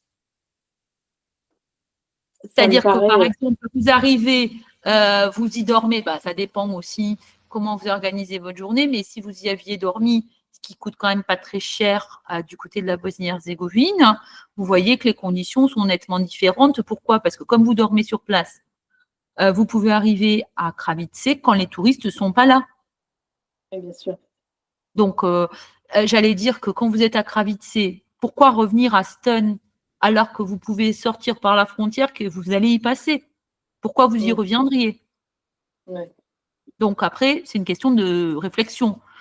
Quand vous avez décidé que vous faites votre séjour, par exemple, avec une nuit en Bosnie, non seulement vous allez éviter les contraintes que tous les autres subissent, et vous allez agencer votre voyage. Certes, c'est peut-être pas comme vous l'aviez prévu parce que vous n'aviez pas regardé attentivement et vous pensiez que c'était plus proche. Mais en fait, ce que vous faites, c'est que vous réagencez un peu l'itinéraire et vous profitez du temps de déplacement pour visiter des lieux qui sont sur votre chemin. Stun, par exemple. Ouais. Donc, si vous dormez à Mostar, ce qui est logique, parce que c'est là qu'il y a le plus d'offres. Et donc, en plus, bon, vous profiterez de la vie de la nuit. Ça signifie que le matin, vous êtes opérationnel pour aller à Kravitsé avant que tout le monde soit arrivé. Vous êtes à 45 minutes, 1 heure. Donc, vous allez arriver, les touristes ne seront pas là, parce qu'eux, le temps qu'ils arrivent, c'est 11h midi. Donc, vous avez profité avant que tout le monde soit là. Si vous voulez prendre votre petit déjeuner, vous voyez, vous quittez, vous allez prendre le petit déjeuner au café de Kravitsé, vous vous baignez, vous profitez, vous êtes en partance pour rentrer vers Saftat et vous allez profiter de visiter Stan. Stan est sur votre chemin, vous visitez et vous rentrez à Saftat. Ça vous a coûté une nuit. Mais c'est une question de vision des choses. Moi, je suis road-trippeuse, alors j'ai l'habitude de fonctionner comme ça. On n'est pas, on peut toujours bouger de l'hôtel, ça c'est pas un problème. Nous, on a pris ce point de vue-là parce que il fallait qu'on choisisse et puis on avait des contraintes avec les enfants qui viennent de partout. Enfin bref. Mais après, on peut bouger. Maintenant, on ne va pas non plus bouger tout le temps. Donc, il faut qu'on fasse des choix. Mais c'est intéressant d'avoir pu parler avec vous de tout ça. J'étais en train de regarder, parce que j'ai une carte papier, moi, qui est assez pratique, une grande carte routière. Oui. Ça permet de bien réaliser tout ensemble en même temps. Et je cherche Kravitsé, moi. Je suis en train de regarder où c'est, là. C'est un peu plus. Alors, moi aussi, j'utilise la carte papier sur place, mais pour vous montrer là, il vaut mieux quand même le Google Maps, même s'il est trompeur. Voilà, vous êtes à Mostar, vous avez Kravitsé, et vous passez par Stone obligatoirement, sinon vous devez traverser par Nehoum. Dans la frontière, il y a 3 frontières, côté de Nehoum. C'est l'ancienne frontière qui était obligatoire avant. Là, il vous fait passer par le pont, mais vous en moquez parce que vous êtes déjà en Bosnie. Donc, vous pouvez passer par Nehoum. Ça ne changera rien. Ah oui. Si vous passez par Nehoum, voilà. Après, c'est toute une question. Voilà. Vous allez gagner un peu de temps, mais c'est le même. Ça ne change rien. Vu que vous allez traverser les frontières et que les Bosniens traversent leurs frontières et sont contrôlés, vous n'allez rien gagner. Oui, vous avez 3 frontières là, parce qu'il y a 3 frontières, croates, bosniennes, et c'est hors, pas Schengen. Oui, c'est ça. Bon, les Bosniens, ils sont contrôlés, je le dis ouvertement, parce que moi je ne suis pas de Bosnie, donc ils sont contrôlés massivement parce qu'ils doivent payer. Tout ce qu'ils transportent et tout, pour pouvoir sortir, pour pouvoir rentrer, il faut payer. Les touristes, eux, ils sont dispensés de tout ça. Si vous voulez, en tant que touriste, vous êtes un peu les rois, donc vous ne comptez pas, vous. Mais les autres, les locaux, ils comptent. C'est pour ça que les frontières sont longues à traverser, parce qu'ils sont contrôlés, qu'ils doivent payer pour ce qu'ils transportent. Donc là, on prendrait la frontière, le poste 8, là, de Nehoum. À Nehoum, c'est ça, Nehoum. Voilà. Et après, vous rejoignez Ston. D'accord. Et si vous ne prenez pas Nehoum, donc, vous voyez qu'en termes de temps, c'est pareil. Vous contournez Nehoum, donc, il n'y a pas de frontière, donc pas d'attente. Enfin, en tout cas, pas celle-là. Il n'y a pas les 3 frontières là que vous devriez prendre par Nehoum. Vous prenez le pont, le même que vous avez pris à l'aller, donc, et vous allez rejoindre Ston. D'accord. Et visiter Ston. Après, si vous voulez y aller un autre jour, alors du coup, vous êtes à Saftat. Vous regardez un peu les évaluations. Puisque vous l'avez fait à l'aller, je pense que vous avez un peu vu combien de temps vous aviez mis. Lui, il vous annonce 1h19. Est-ce que vous avez mis 1h19 pour aller de Ston à Saftat? Je ne me souviens pas. Nous, on a mis 3h30 à peu près pour venir du parc de Kreka, là. Mais on a mis 3h30 à peu près en tout. Donc, je ne me souviens pas combien de temps on a mis à partir de Ston. Ça roule par l'autoroute. Mais après, par l'autoroute. Et après, on est arrivé le 5 août pour férié. On s'en est aperçu sur place. Donc, il y a peut-être moins de monde parce que c'est un jour férié. Et puis, surtout, l'autoroute, là, elle n'y est pas. Non, c'est clair. Donc, malgré ça reste. Alors, si vous ne voulez pas découvrir Ston sur le retour, vous le visitez un autre jour. Oui, c'est pour ça. Enfin, Stone, moi, je pense que ça peut être pas mal, Stone, mais c'est Mostar là qui me donne moins envie quand même. Et puis les gorges, là, enfin, la chute me fait pas plus rêver que ça. J'ai pas l'impression que. Après, ça, il faut se dire aussi que chaque voyageur choisit ses conditions. Oui, c'est Quand ça, on ouais. choisit une excursion organisée, ben, on est dans un groupe avec 60 personnes qui font la même chose et 60 qui vont arriver avant et 60 après. Tout ce monde s'agglutine dans un espace très limité avec un simple petit sentier et donc une zone avec un café blindé parce que tout le monde a envie soit de se rafraîchir parce qu'il fait très chaud, soit d'aller se baigner, donc ils vont tous se baigner. Alors ça fait pas envie, comme je vous ai dit, je vous ai indiqué les conditions pour que le Kravitse soit beaucoup plus agréable parce que vous êtes sur place déjà et qu'il suffit d'arriver le matin pour que tous ces inconvénients n'y soient pas. Ou très tard le soir. Parce qu'évidemment, le soir, tout le monde est parti, en fait. Mais l'idée de dormir ailleurs que dans notre hôtel actuel, je préfère la prendre sur le Monténégro, en fait, que sur ça. Mais ça, voilà, c'est notre. On va en parler avec les jeunes, mais je pense que ça plaira plus de faire sur le Monténégro. Ça me donne plus envie. Ah, après, voilà, ce Monténégro. Voilà, c'est vous qui voyez. Moi, je ne peux que vous donner les infos que vous devez avoir en tête hein, quand vous prévoyez voilà, un séjour.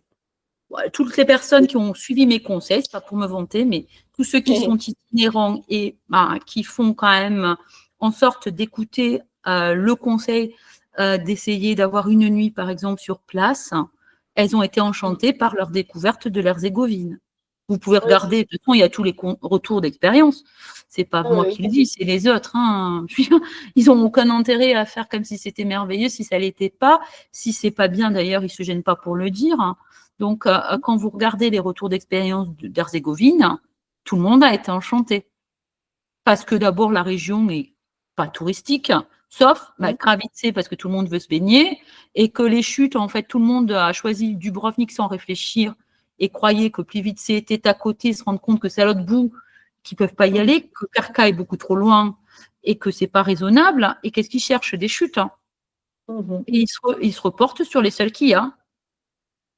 Que les seuls qui aura, c'est Kravitse. Donc, ils compensent comme ils peuvent parce qu'ils ont choisi des options qui, Dubrovnik, on leur a sûrement dit c'est touristique, c'est bien et tout, alors que c'est très excentré de tout et que les options, en fait, sont peut-être plus limitées qu'on le croit. Comme je vous dis, c'est pas qu'on fait vite le tour de la région, mais si vous enlevez donc Saftat, tous les petits villages des environs de Mlini, Plate, Molunat, voilà, toute la riviera hein, de Saftat, avec la plage de Paziatsar, Chilipi pour tout ce qui est artisanal, le dimanche avec les danses, le marché artisan. Vous avez donc, qu'est-ce qui reste le Monténégro, donc ici, avec les Bouches de Kotor à minima, et si on veut s'ouvrir, parce qu'on est vraiment dans le désir d'aller découvrir peut-être l'authenticité hein, qu'il n'y a pas à Kotor, à ce moment-là, on peut aller vers Skadar et on a un côté beaucoup plus nature et totalement différent. Et à ce moment-là, on a profité d'un séjour au Monténégro plus complet.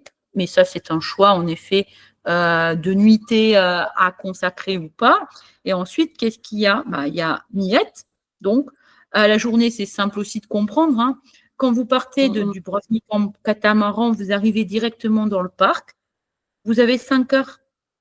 5 heures ne laissent pas le temps de faire autre chose que éventuellement le tour des 2 lacs. Parce que déjà, on est à 12 km. 8 à 12. Donc, le tour des lacs, c'est déjà bien. La visite du monastère Sainte-Marie, vous êtes baigné, vous avez vu les paysages, vous avez pu faire du vélo si vous choisissez le vélo, ou vous y allez à pied, donc c'est les options. C'est quelque chose de complètement nature, plutôt récréatif et ressourçant. Pas intensément touristique, puisque c'est quand même complètement nature. Donc, c'est pas assez blindé de touristes pour qu'on se dise, mais non, j'y vais pas. C'est vraiment les pins, l'atmosphère méditerranéenne, le bord des lacs. Et donc, vous arrivez à Pomena, c'est l'entrée du parc. L'autre entrée, c'est Polace. Donc, il y a 2 options, mais normalement, Pomena ou Polace sont donc celles qui s'offrent à vous. Vous faites le tour des lacs, comme vous voyez, et vous avez vos 5 heures qui sont occupées, donc, puisque vous devez repartir vers 17 heures et vous arrivez à 11 heures. Mhm. Ouais. Donc, le temps d'arriver, de se repérer, le temps de repartir, de prévoir d'arriver quand même à l'heure pour ne pas rater le catamaran, vous êtes à 5 heures de visite à peu près. Ouais. Mais c'est calme, c'est sympa. En tout cas, c'est plus calme et c'est 75 € par personne. Vous avez vu à quoi ça ressemble? Oui, j'ai regardé déjà des images. Voilà, mais c'est vrai que ça a l'air. Ça donne envie, Miette, mais il va falloir qu'on fasse des choix. Et là, demain, normalement, on a vu à côté de la journée qu'ils proposent des excursions sur 3 îles et Lafitte, c'est ça, hein? Oui. Bon, là, ça a l'air bateau. Bon, une petite journée sympa, je pense que ça peut être pas mal. Et je me demandais si vous aviez des gens que vous connaissez dans le coin qui sont bien pour le faire. C'est la seule que je recommande, toujours la même, parce qu'elle est francophone et que beaucoup de Français veulent du francophone et que c'est la seule, de toute façon, qui est francophone. Après, tout le monde fait la même chose. Je veux dire, les excursions et Lafitte, c'est du tourisme le plus organisé qui soit. C'est-à-dire les excursions à la journée, 60-65 € environ, avec le repas à bord, un gros groupe, d'où les prix. Et on va dans les 3 îles. On n'a pas le temps de les visiter spécialement. C'est 1 heure sur une heure sur l'autre, 1 heure sur la deuxième, la troisième. Et après, vous avez fait le reste en bateau de navigation. Si c'est quelque chose qui vous correspond, Femika donc propose une excursion francophone. Pas elle personnellement, mais la personne qu'elle recommande, en fait, c'est la seule excursion francophone. Parce que c'est le seul skipper, en fait, qui parle français dans toutes les îles Lafitte. D'accord. Mais c'est j'ai pas réussi à retrouver votre blog, mais. Pourtant, tout est sur mes e-books, tout est indiqué dans les e-books. Je ne sais pas si vous avez déjà téléchargé les e-books. Et ça, j'en avais imprimé avant de partir. Et j'ai regardé tellement de trucs. Oui, ça, on a bien compris. C'est une journée un peu. Voilà, mais bon, pourquoi pas. Si j'ai ça, excursion en bateau. Il a fait un petit groupe depuis Dubrovnik. Ça doit être ça. Oui, Manuela. Non, ça, c'est en groupe. Moi, ce que je vous ai indiqué, c'est une excursion en groupe. Il y a plus de 100 personnes sur le bateau. Ah non, le petit groupe, c'est pour d'autres types d'expériences.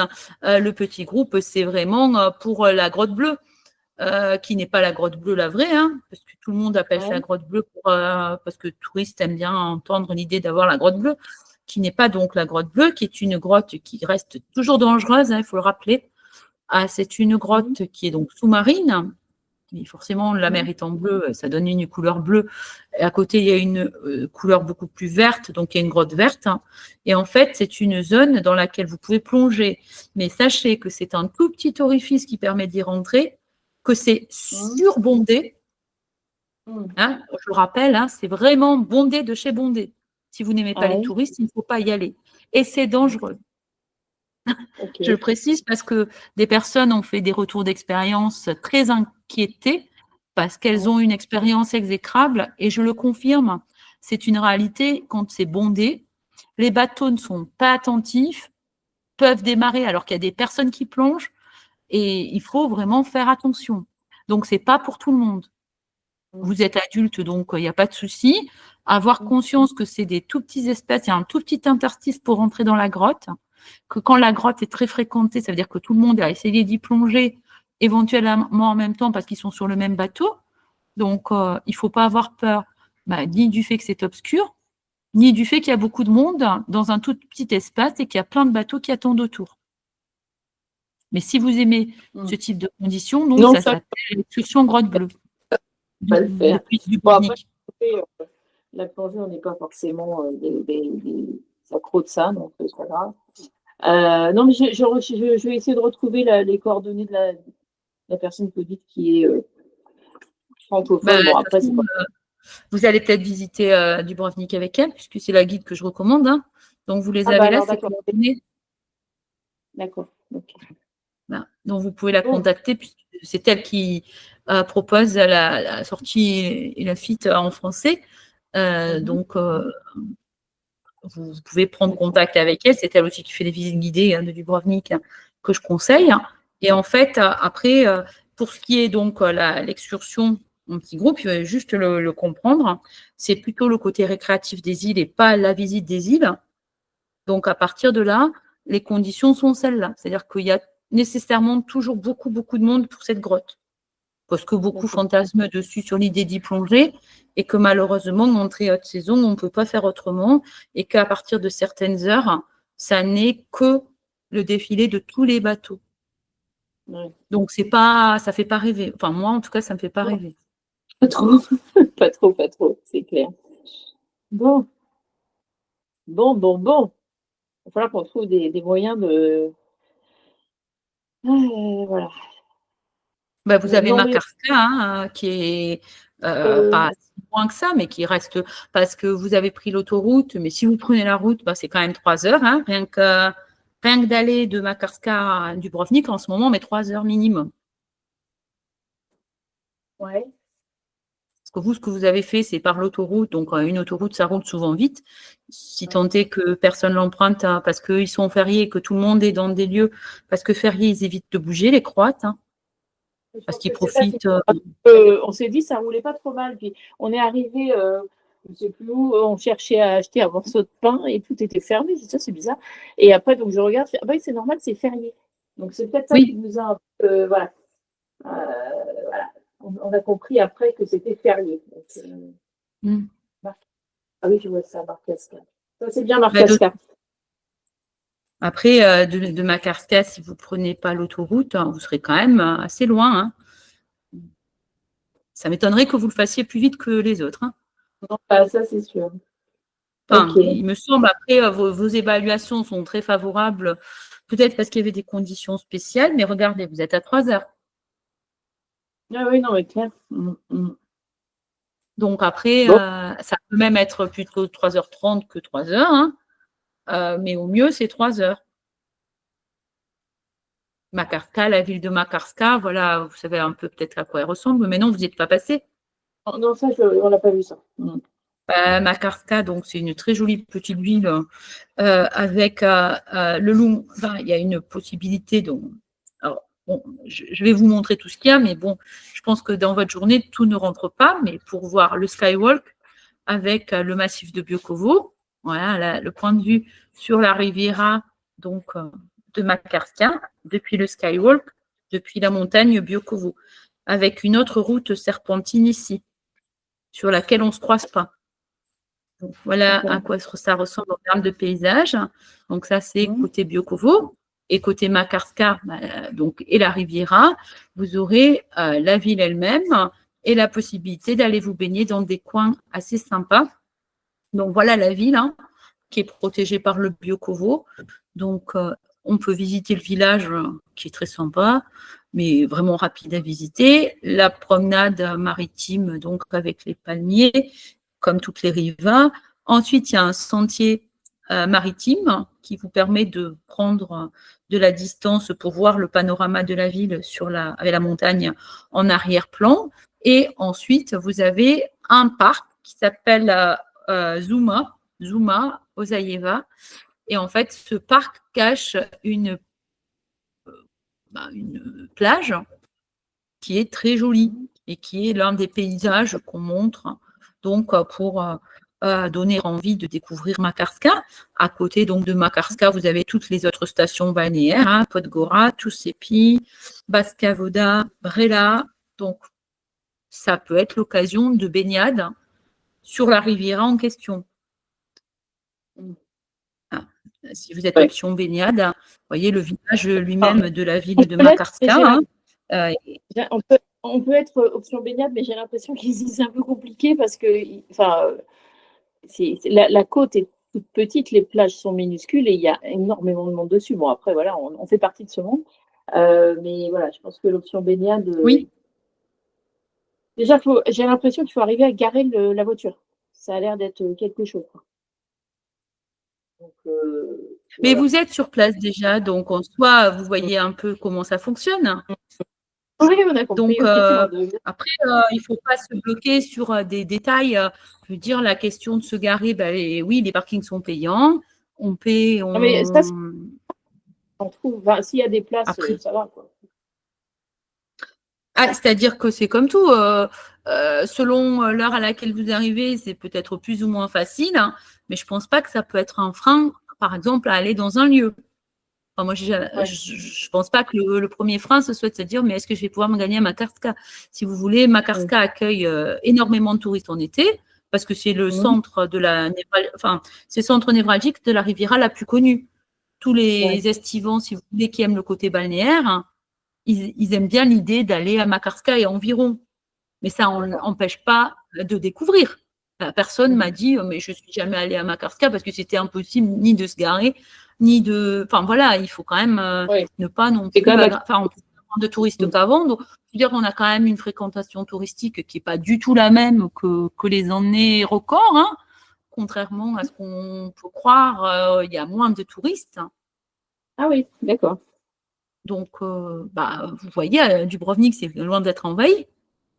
Oui, alors moi, nous, on y était hier et franchement, d'après ce qu'on m'en avait dit, que c'était noir de monde et tout, on est arrivé tôt le matin, mais on a pris le premier bateau ici qui nous emmenait là-bas. On est arrivé à 9h15, je crois, sur place. Franchement, ça a été, on a passé une belle journée, c'était agréable et c'était pas, il y avait du monde évidemment, mais c'était pas non plus insupportable. Franchement. Ben voilà, il y a On quand a même trouvé beaucoup sans moins de difficulté un touristes cette année que voilà. vous. Ah ouais. Ben voilà, donc vous avez vos réponses. Vous êtes sur place. Ouais. Donc il ne faut pas partir avec des préjugés qui font qu'on ne ferait pas quelque chose parce qu'on ne trouverait pas de place. Enfin, je ne comprendrais pas qu'on dise ça, quoi, parce que ça ne serait pas pertinent. Après, c'est sûr que les parkings sont payants, que forcément, dans certaines villes, il faut peut-être un peu plus chercher, mais on trouvera toujours. Moi, je n'ai jamais eu un problème à trouver un parking dans quelque ville que ce soit, quelle que soit la période de ma vie où j'y ai voyagé. C'est pour ça que si on part sur le parking, c'est quand même faire vraiment un peu le chemin à l'envers. Ce qui compte, c'est est-ce que ça me plaît, est-ce que ça me donne envie d'aller découvrir, est-ce que les plages, vous l'avez vu, c'est des plages qui sont dans les villages ou dans les stations balnéaires, des bandes de plages. Forcément, pour la praticité, ceux qui logent dans le village en question, ils vont sur la bande de plage parce que c'est plus simple, ils y vont à pied. Donc, comme c'est des bandes assez étroites, c'est forcément plus prisé que d'autres zones. Il y a toujours des criques cachées. Il y a toujours, le littoral est très sauvage, donc il y a des zones qui ne sont pas fréquentées. Quand on a la voiture, on peut aller partout. Donc, ce n'est pas un problème. Mais c'est en effet quand même à 3 heures de vous. Ouais. La zone de Makarska, que je viens de vous montrer globalement pour que vous voyez ce que vous avez à voir et à faire, ça reste 3 heures. Et comme je vous disais, ne vous fiez pas nécessairement quand même au temps que vous avez mis. Vous le savez, hein, il ne faut vraiment pas dépasser les vitesses autorisées parce qu'il y a des contrôles intensifs et on reçoit les contraventions. Donc, si c'est sa voiture, hein, on recevra la contravention chez soi. Donc, sur la magistrale, vous l'avez constaté, on ne va pas à plus de 50, hein, puisque tous les panneaux, c'est du 40-60. Ouais. Vous venez de la faire, donc vous l'avez vu. Et après, c'est des questions de goût et de choix personnels hein, qui, évidemment, seront plus ou moins satisfaisants. Hein. Ça fait déjà un bon tour d'horizon. Enfin, sur 15 jours, vous avez beaucoup d'options. Si après, votre idée, c'est je ne consacre pas plus de nuit au métro, voilà, c'est vos options. Non, mais c'est bien, c'est très intéressant. Et je pense que là, avec tout ça, on a déjà de quoi bien occuper nos journées. Et si vous prenez la route parce que regardez, parce que vous me dites j'ai mis 3h30, tant mieux si vous avez mis 3h30 ce jour-là. Vous allez voir qu'en ce moment, alors c'est en temps réel. Hein. Oui, mais là, vous êtes en ce moment, quand je vous dis qu'il y a 4 heures pour Split, je ne me suis pas trompée. Oui, non, c'est ça. Nous, on Et a je dirais bien compris. 4h30. Par la route, on est à 4h30 sans problème. Et par l'autoroute, on est à 3h30. Parce que le temps d'aller la chercher, d'aller la quitter, bon, ben, vous êtes à 3h30. Ouais. Sans compter les embouteillages du côté de Split. Parce que si vous avez contourné Split, vous n'avez peut-être pas constaté. Mais oui, il y a beaucoup de circulation à Split, Postrana, Omish. Bon, hier, il y a eu des retours d'expérience de voyageurs qui ont confirmé qu'ils avaient mis 1 heure pour faire 10 km. Les 10 km entre Postrana et Split. D'accord. OK. Donc, c'est la réalité du terrain. Là, c'est donc 4h30 environ, 236 km, c'est ça, par la route, à 50 à l'heure. Oui, oui, c'est ça. La circulation est pas très, très rapide. On a bien compris. On va faire avec. Et vous, après, quand vous me dites on va peut-être aller à Split, je veux dire, c'est quand même 8 heures, 9 heures de route à la journée. Je veux dire, est-ce que c'est raisonnable? Je vais voir. Après, vous avez le bateau qui met le même temps. Ah oui. 50 € par personne, 48 €, 50 €, ça met le même temps. C'est celui qui part de 8, celui qui part à Korčula, il va à Split en fait, D'accord. Ah oui. celui que je vous ai montré tout à l'heure. Ah oui, d'accord. Il va jusqu'à Split. D'accord. Voilà, si vous ne voulez pas vous embêter, après c'est 50 €, 48, 50, hein, ça dépend de la compagnie. 50 avec TP Line. Vous l'avez vu, il arrive à Split à 13h. Ouais. Mais qui aurait envie de quitter Split à 15h30? Bah, c'est ça, après avoir fait tout ce trajet-là, Voilà, ça donne c'est moins. Ouais. enfin, Bon.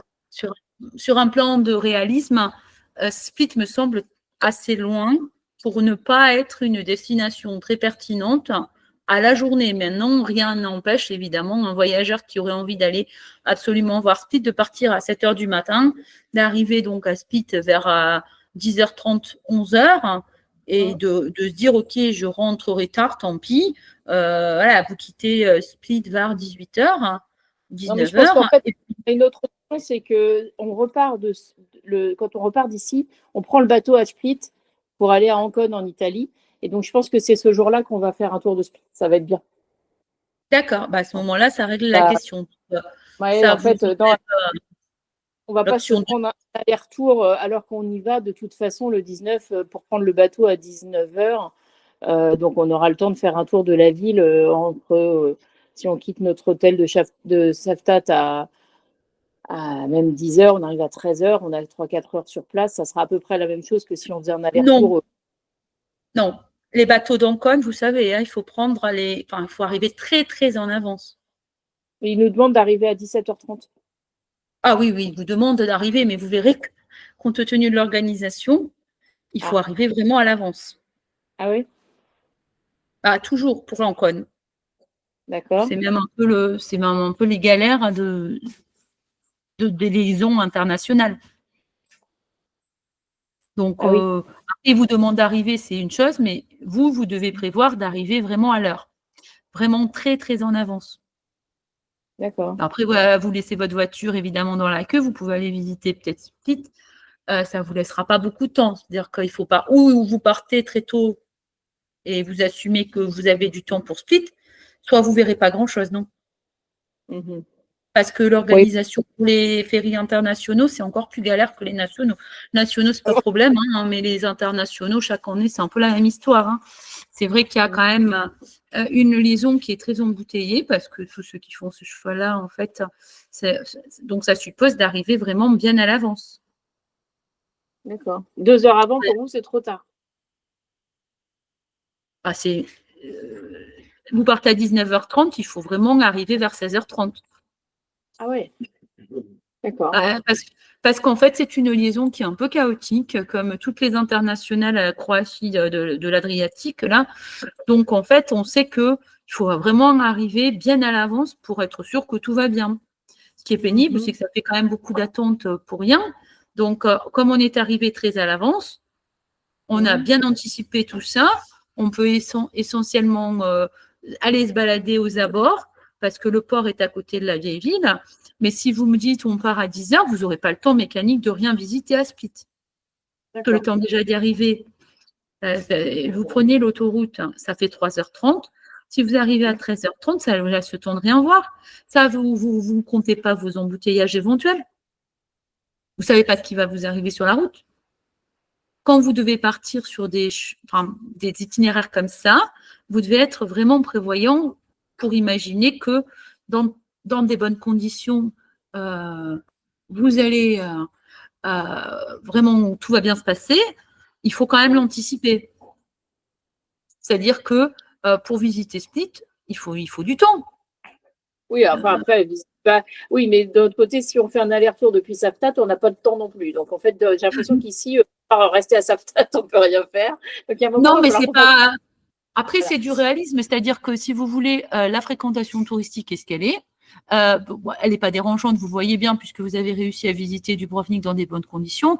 Quand on a 3h30 de route, voilà, c'est clairement que dans les meilleurs des cas, vous aurez 3h30 parce qu'il ne se passe rien. S'il y a un accident sur une magistrale, vous le voyez, ça va tout bloquer. Vous ne pouvez pas savoir ce qui va se passer le jour de votre départ. Si vous voulez être sûr de partir dans des bonnes conditions, vous devez partir très tôt.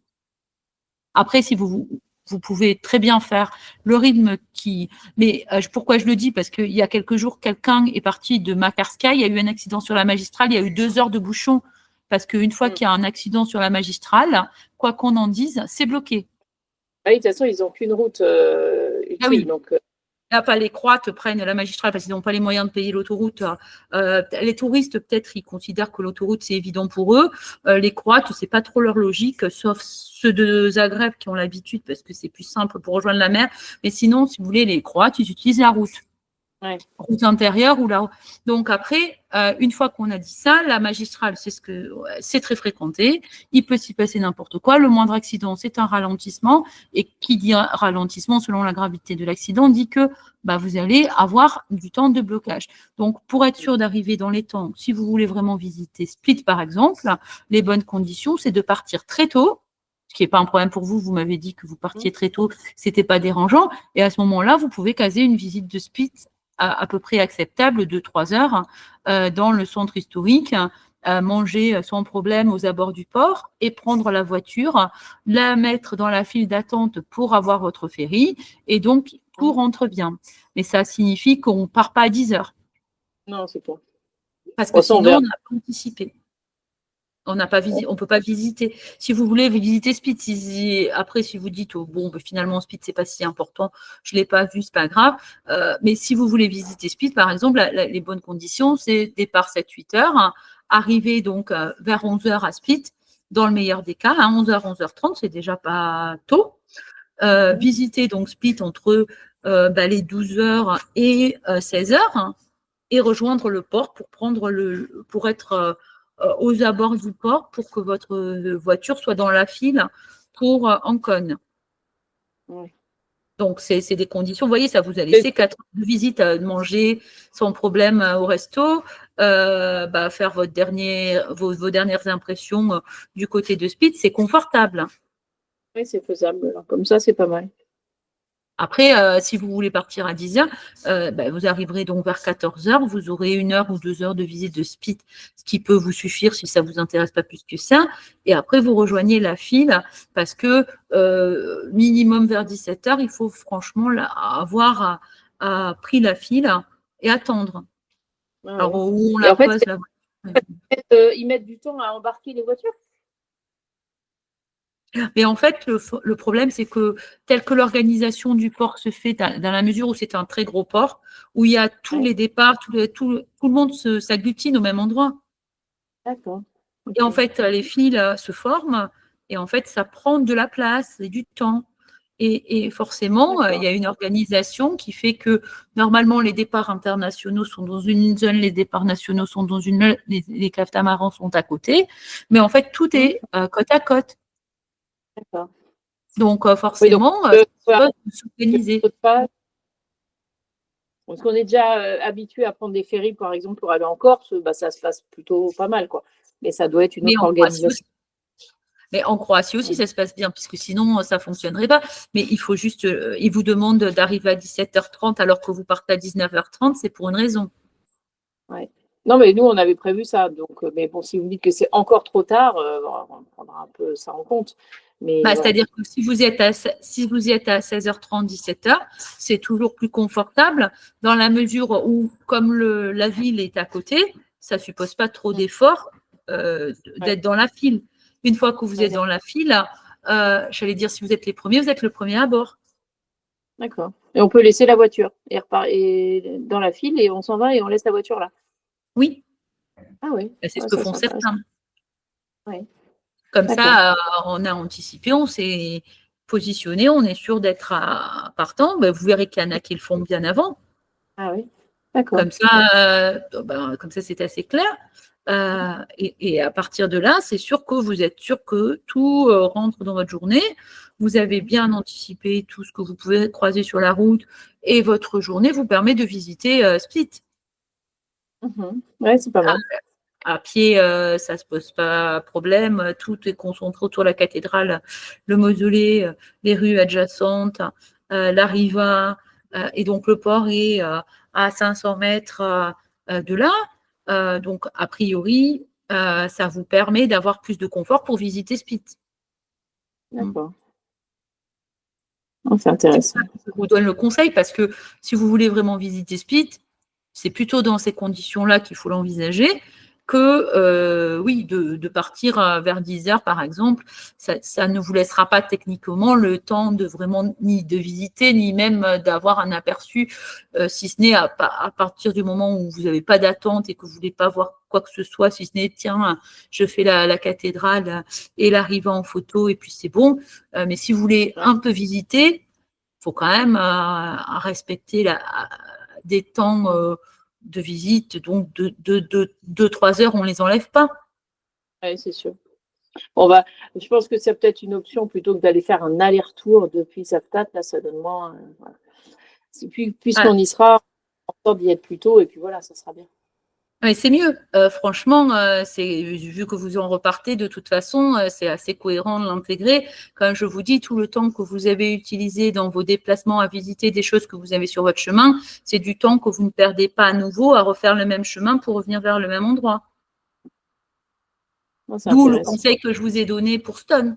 C'est-à-dire que quand on est en Herzégovine, si on a consacré une nuit, ce qui est quand même beaucoup d'avantages à faire ça, c'est-à-dire que d'abord, on a des bonnes conditions de visite, on n'a pas tout fait cette route aller-retour dans une journée alors que c'était trop lourd. On va manger la vraie cuisine bosnienne, même si c'est plutôt bosniaque à ce niveau-là, avec des vrais cevapcici qu'il n'y a pas en Croatie, hein, et on va pouvoir apprécier donc autre chose. On va payer pas cher du tout. Vous voyez, la Bosnie, on mange à 5-10 euros. Oui. Donc, c'est pas quand même les prix de la Croatie. Non, c'est clair, on a bien vu. Les cevapcici, aujourd'hui, à Dubrovnik, c'est 20 euros. Oui. Donc, 5-10 euros, c'est bien. Et bon, c'est bien. Après, c'est tout l'intérêt de consacrer une nuit, si vous étiez resté sur votre logique, de consacrer une nuit de temps en temps pour ne pas s'embêter à faire les allers-retours. C'est comme ça que ça marche. Oui, je pense que voilà, on peut le faire sur 2 fois. On peut le faire une fois sur le Monténégro, une fois sur la Bosnie, et ça peut être sympa, quoi. Ça peut être pas mal. Après, vous casez les sorties insulaires qui vous conviennent le mieux dans le reste du temps disponible. Le Kroum, qui est facile d'accès, les îles et Lafitte, donc dans les conditions qu'on a indiquées, parce que ça reste du tourisme organisé ou donc en privé, pas le même budget, mais ça reste accessible aussi. Hein. On est dans les 430, 500, 550 selon la durée et jusqu'à 700 euros la journée entière. Pour privatiser un bateau, par exemple, si vous voulez faire votre idée. Voilà, si vous voulez être libre, parce que si vous prenez le car ferry, vous allez sur une seule île, puisque vous n'avez pas le temps vraiment matériel d'organiser quoi que ce soit, si ce n'est d'aller sur une île avec le car ferry. Donc, ça, c'est la version économique. Donc, quitte à prendre une île, je vous conseillerais plutôt Xipan parce que c'est la plus grande, que donc il y a possibilité de faire de la rando sympa sur les bords de sentiers, il y a des plages, le petit village, Šipanska c'est très sympa et c'est la moins touristique des trois. Parce que Kološep a une plage de sable, donc ceux qui ont du mal et qui veulent retrouver du sable, ils vont beaucoup sur la plage de sable. Et Lopud a une plage de sable, donc c'est pareil. Šipan est tranquille. Et donc ça, c'est plutôt la ruralité. Donc ça, c'est avec une excursion organisée. Vous avez les trois, avec une excursion sur mesure où vous privatisez le bateau. Vous pouvez découvrir les trois à votre rythme sur la base de la journée. Et sur la base de je vais en excursion moi-même en prenant un car ferry, vous en choisissez une. Et donc, il y a le catamaran ou le car ferry. Et vous allez découvrir donc un environnement. Je vous montre un peu à quoi ça ressemble. Hein. Pour Šipan, c'est là où habite Femika d'ailleurs. Donc, voilà le type de plage que vous trouvez. Hein. À Šipan. Donc, c'est une petite île rurale où il n'y a que quelques habitants à l'emmener. Et donc, le petit village de Šipanska Luka, le sentier, donc vous avez la possibilité de faire des balades très sympas donc, en restant au bord de la mer. Tout ce qui est végétation un peu sauvage. Hein. Donc, si on aime le côté rural, c'est très sympa. Hein. Dans la perspective donc d'une escapade juste sur une île, voilà à quoi ça peut ressembler. Voilà, c'est pas les photos les plus pertinentes. Voilà, je vous montre. Hein. Šipan. Après, vous avez Lopud et Kološep, donc il faut en choisir l'une ou l'autre, ou les trois donc dans une excursion organisée. Et budget, vous voyez, ça va du simple au quintuple à peu près, selon ce que vous faites comme choix. Hein. C'est sûr que la privatisation du bateau, ça reste, si vous avez, vous, le permis bateau, vous pouvez en louer un. Hein. Donc ça, c'est l'objectif, en fait, c'est de vérifier ce que vous préférez faire comme découverte. Sinon, sur les excursions organisées, c'est 1 heure, maxi 2 heures sur l'une des îles. 1 heure à Šipan, 1 heure à Kološep et 2 heures éventuellement à Lopud parce qu'il y a la plage de sable. Donc, voilà un peu les options que vous avez.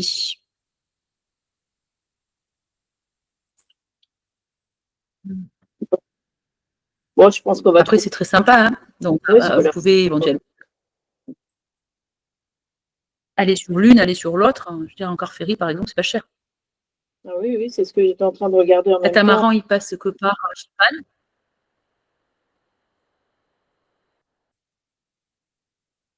Donc, on peut aller sur l'une, on peut aller sur l'autre. Hein. Ou faire le couplet en excursion organisée. Hein. Šipan étant celle qui est la plus grande. Hein. Donc, c'est sûr que si on veut randonner, par exemple, se baigner, profiter, petite escapade, tranquille, c'est très, très bien. Enfin, c'est pour ça qu'on recommande. Hein. Elle est suffisamment grande pour justifier des sentiers de randonnée. Et donc, sur qu'elle est sympathique, parce que moins connue que les deux autres. Et puis, c'est là où les habitants vivent le plus, parce que c'est la plus grande, c'est là qu'il y a le plus de commodité, parce que les autres sont très, très limités. Alors que sur Šipan, il y a au moins un mini-market pour pouvoir s'approvisionner. Donc, c'est l'île de base centrale hein, de l'archipel. Donc, voilà à quoi ça ressemble. D'accord.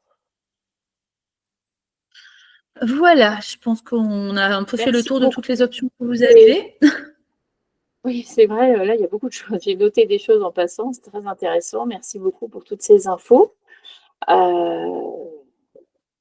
faut que je débriefe maintenant avec la troupe. Voilà, vous pourrez, dès que je vais enregistrer, vous pourrez revoir et éventuellement voir avec eux ce que vous retenez comme excursion, hein, sachant qu'après, donc, selon le temps que vous consacrez à vos escapades extérieures de Croatie. Sûr que l'intérêt, c'est de savoir si vous êtes ouvert à certains environnements ou pas, pour éventuellement vous ouvrir des portes vers quelque chose que vous n'avez pas imaginé parce que vous ne l'aviez pas vu, mais qui peut vraiment transformer l'expérience. Ouais. Monténégro, c'est très essentiel parce que quand on est à Kotor, les Bouches de Kotor, c'est la zone très touristique. Il n'y a pas plus touristique en fait. Du coup, quand on peut vraiment sortir de ça, c'est ce qui va nous intéresser le plus, je pense. D'être dans la zone beaucoup pour cette invitation. Ce qui va vous intéresser le plus, c'est d'être dans la zone très touristique, c'est ça? Non, c'est d'aller au Monténégro qui me tente le plus dans tout ce que vous m'avez expliqué, le mont Lovćen, peut-être aller un peu loin, mais voilà, c'est dans tout ce qu'on a évoqué là, c'est ce qui me tente le plus. Et puis Korčula, avec, j'ai pas encore bien choisi la manière d'aborder Korčula, mais voilà, je pense que c'est les deux choses qui me donnent le plus envie. Et aller à Stone aussi, on est passé en venant et c'est vrai que ça donnait envie de retourner. Voilà. Après, on est là 2 semaines, on n'est pas là non plus 3 mois, donc il va falloir qu'on fasse des choix. Surtout qu'on est aussi là pour se reposer un peu quand même, et pas complètement cuit. Donc voilà. Nous, on aime bien bouger une journée sur 2, en fait, une journée où c'est long, Enfin, 2 semaines, c'est quand même très long. Enfin, pour l'ensemble des voyageurs que je reçois, beaucoup n'ont qu'une semaine et ont beaucoup d'ambition de visiter plein de lieux de Croatie parce qu'ils reviendront peut-être jamais. Donc, c'est vrai que 15 jours, ça laisse quand même beaucoup de perspectives. Oui, c'est ça. Nous, on fait un jour sur 2 une grande balade, une grande excursion et une journée où on reste plus là où on est, où on se repose, on dort, on se baigne, voilà, une journée vacances, quoi. On fait toujours comme ça et ça se passe pas trop mal. Alors, on sait qu'on voit pas tout, mais je crois pas. Voilà, une fois que vous aurez mis tout ça en cohérence avec le reste de votre famille, vous devrez faire des choix qui conviendront à vos habitudes.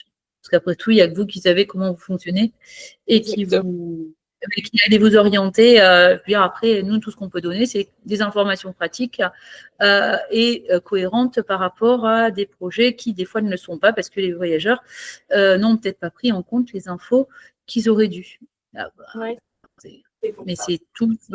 À Kotor, vous savez, moi, j'ai des personnes qui sont allées à Kotor, elles ont trouvé ça très, très, très pénible. Parce que quand on n'aime pas trop les lieux touristiques, Perast, c'est un défilé de touristes et des bateaux-taxis qui vous amènent à vitesse grand V pour aller visiter 30 minutes l'îlot. Tous les défilés des bus, ça ne fait pas rêver. Non, c'est clair. Et après, c'est très touristique. C'est pour ça que je vous invitais à découvrir quelque chose de moins touristique si l'idée, c'était de ne pas être que dans les zones les plus connues des touristes. Parce que même en mai, en juin, ça ressemble à ça, parce que j'ai une amie qui est allée et qui m'a dit, franchement, c'est le pire souvenir que j'ai eu. Elle était d'ailleurs dégoûtée de sa journée au Monténégro, même si c'était un tourisme organisé très onéreux. Et en fait, c'est sûr que ça plaît sur les photos, mais ça dépend des conditions. C'est-à-dire que vous devez bien penser à arriver donc dans la zone la plus prisée pour éviter ce défilé-là, parce qu'ensuite, en fait, la priorité dans l'organisation, elle est donnée au tourisme organisé. Parce que c'est des groupes qui ont des rythmes qui ne doivent pas dépasser ces rythmes. Donc, c'est eux qui ont la priorité d'accès à l'île. Gospod Skripla, sur laquelle est la petite église qu'on vient visiter.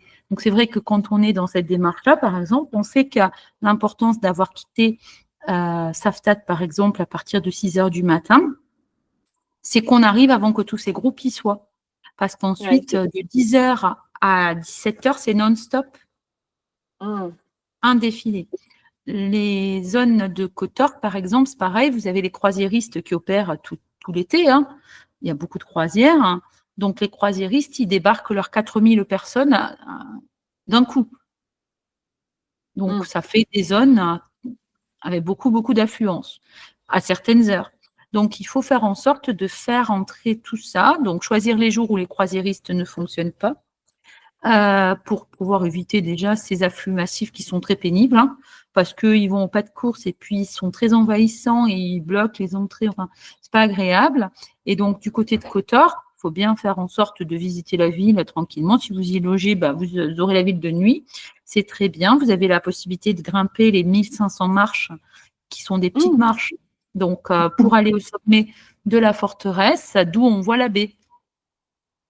Parce que depuis le sommet de la forteresse, on a la baie de Kotor entière.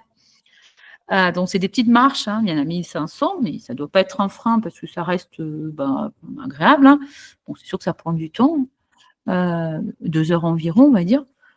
Et on va avoir le panorama sur la ville entière, les toits, tout ça, la baie. Donc, c'est plutôt sympa. Donc, vous voyez le temps que ça nécessite par rapport à vos projets de découverte ou ce que vous envisagez de faire ou pas dans votre journée et dans la journée suivante qui vous restera. Ça, c'est pour faire en sorte que les conditions soient les meilleures possibles, à condition que vous n'ayez pas eu envie de voir certaines cartes postales qui sont accessibles pour vous finalement, mais qui supposent d'aller, oui, Sveti Stéphane, Budva, mais ce n'est pas nécessaire en effet d'aller jusque-là. Donc, si vous restez, faites en sorte de caser ce qui est le plus visité quand c'est le matin, vraiment. Parce qu'après, sinon, de 10h à 17h, c'est quand même pas du tout la même chose. Alors qu'Olofsen, quelque part, est plus raisonnable. Quelle que soit l'heure, il n'y a pas ce sentiment-là. Il n'y a pas le même défilé du tout. Bien sûr. Bon, ok. Écoutez, il y a de la réflexion.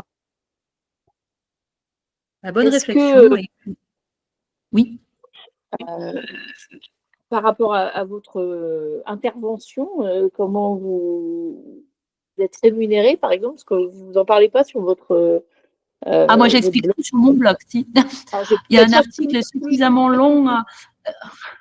Il y a un article de 170 000 mots, ce qui est quand même un record. C'est pour ça que j'ai lu. Voilà, c'est pour ça que vous ne l'avez pas lu. Oui, où j'écris toute l'histoire, où j'explique tous les modes de rémunération, où j'explique très bien que j'ai créé la communauté sur le groupe Facebook parce que c'était très compliqué d'avoir de la visibilité uniquement sur Google et que je crée quand même ça pour avoir de l'interactivité et que Facebook, c'est beaucoup plus agréable parce qu'il y a donc une dynamique communautaire et tout le monde s'enrichit des expériences alors que mon blog est inconnu parce qu'il y en a tellement des blogs dans le monde que le mien n'a pas de raison d'apparaître mieux que ça. Et tout est expliqué sur le fonctionnement avec toutes les publicités qui sont dessus, tous les liens d'affiliation qui sont communiqués pour tout ce qui est hôtel, location de voiture, etc., etc.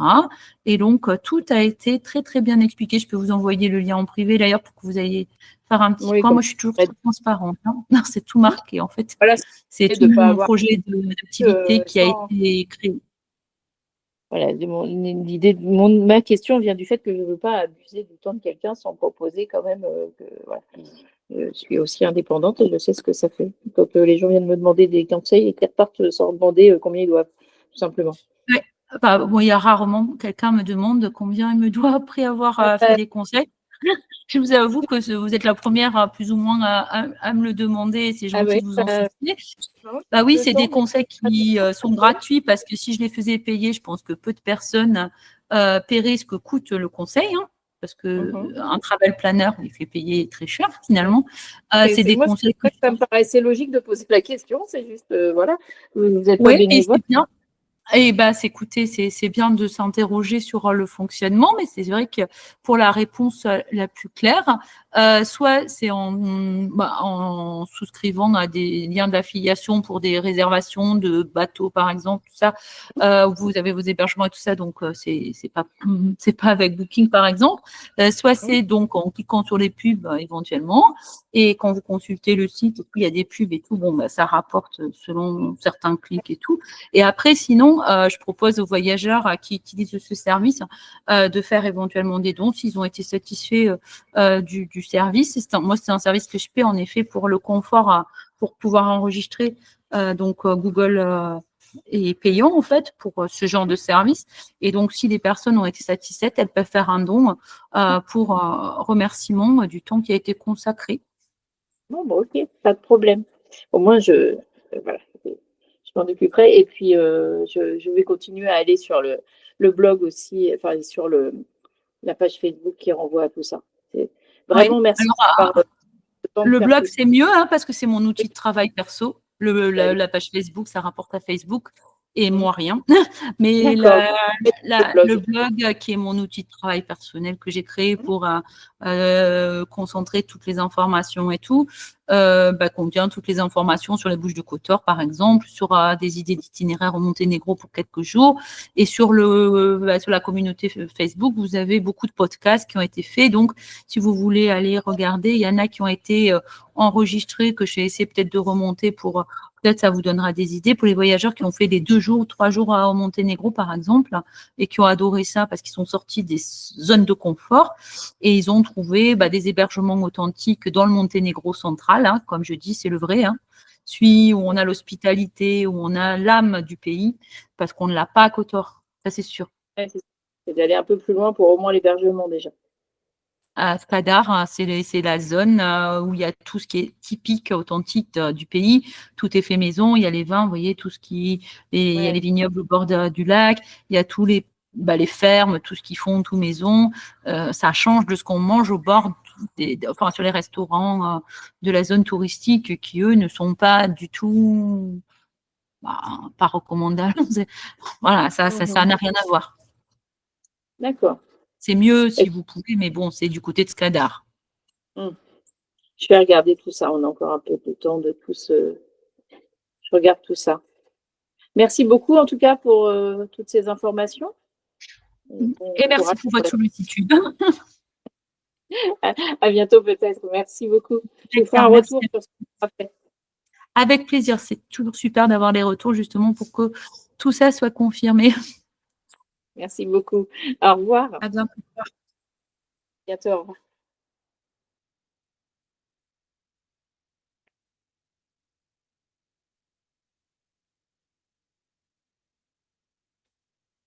J'ai pas quitté le truc. Heu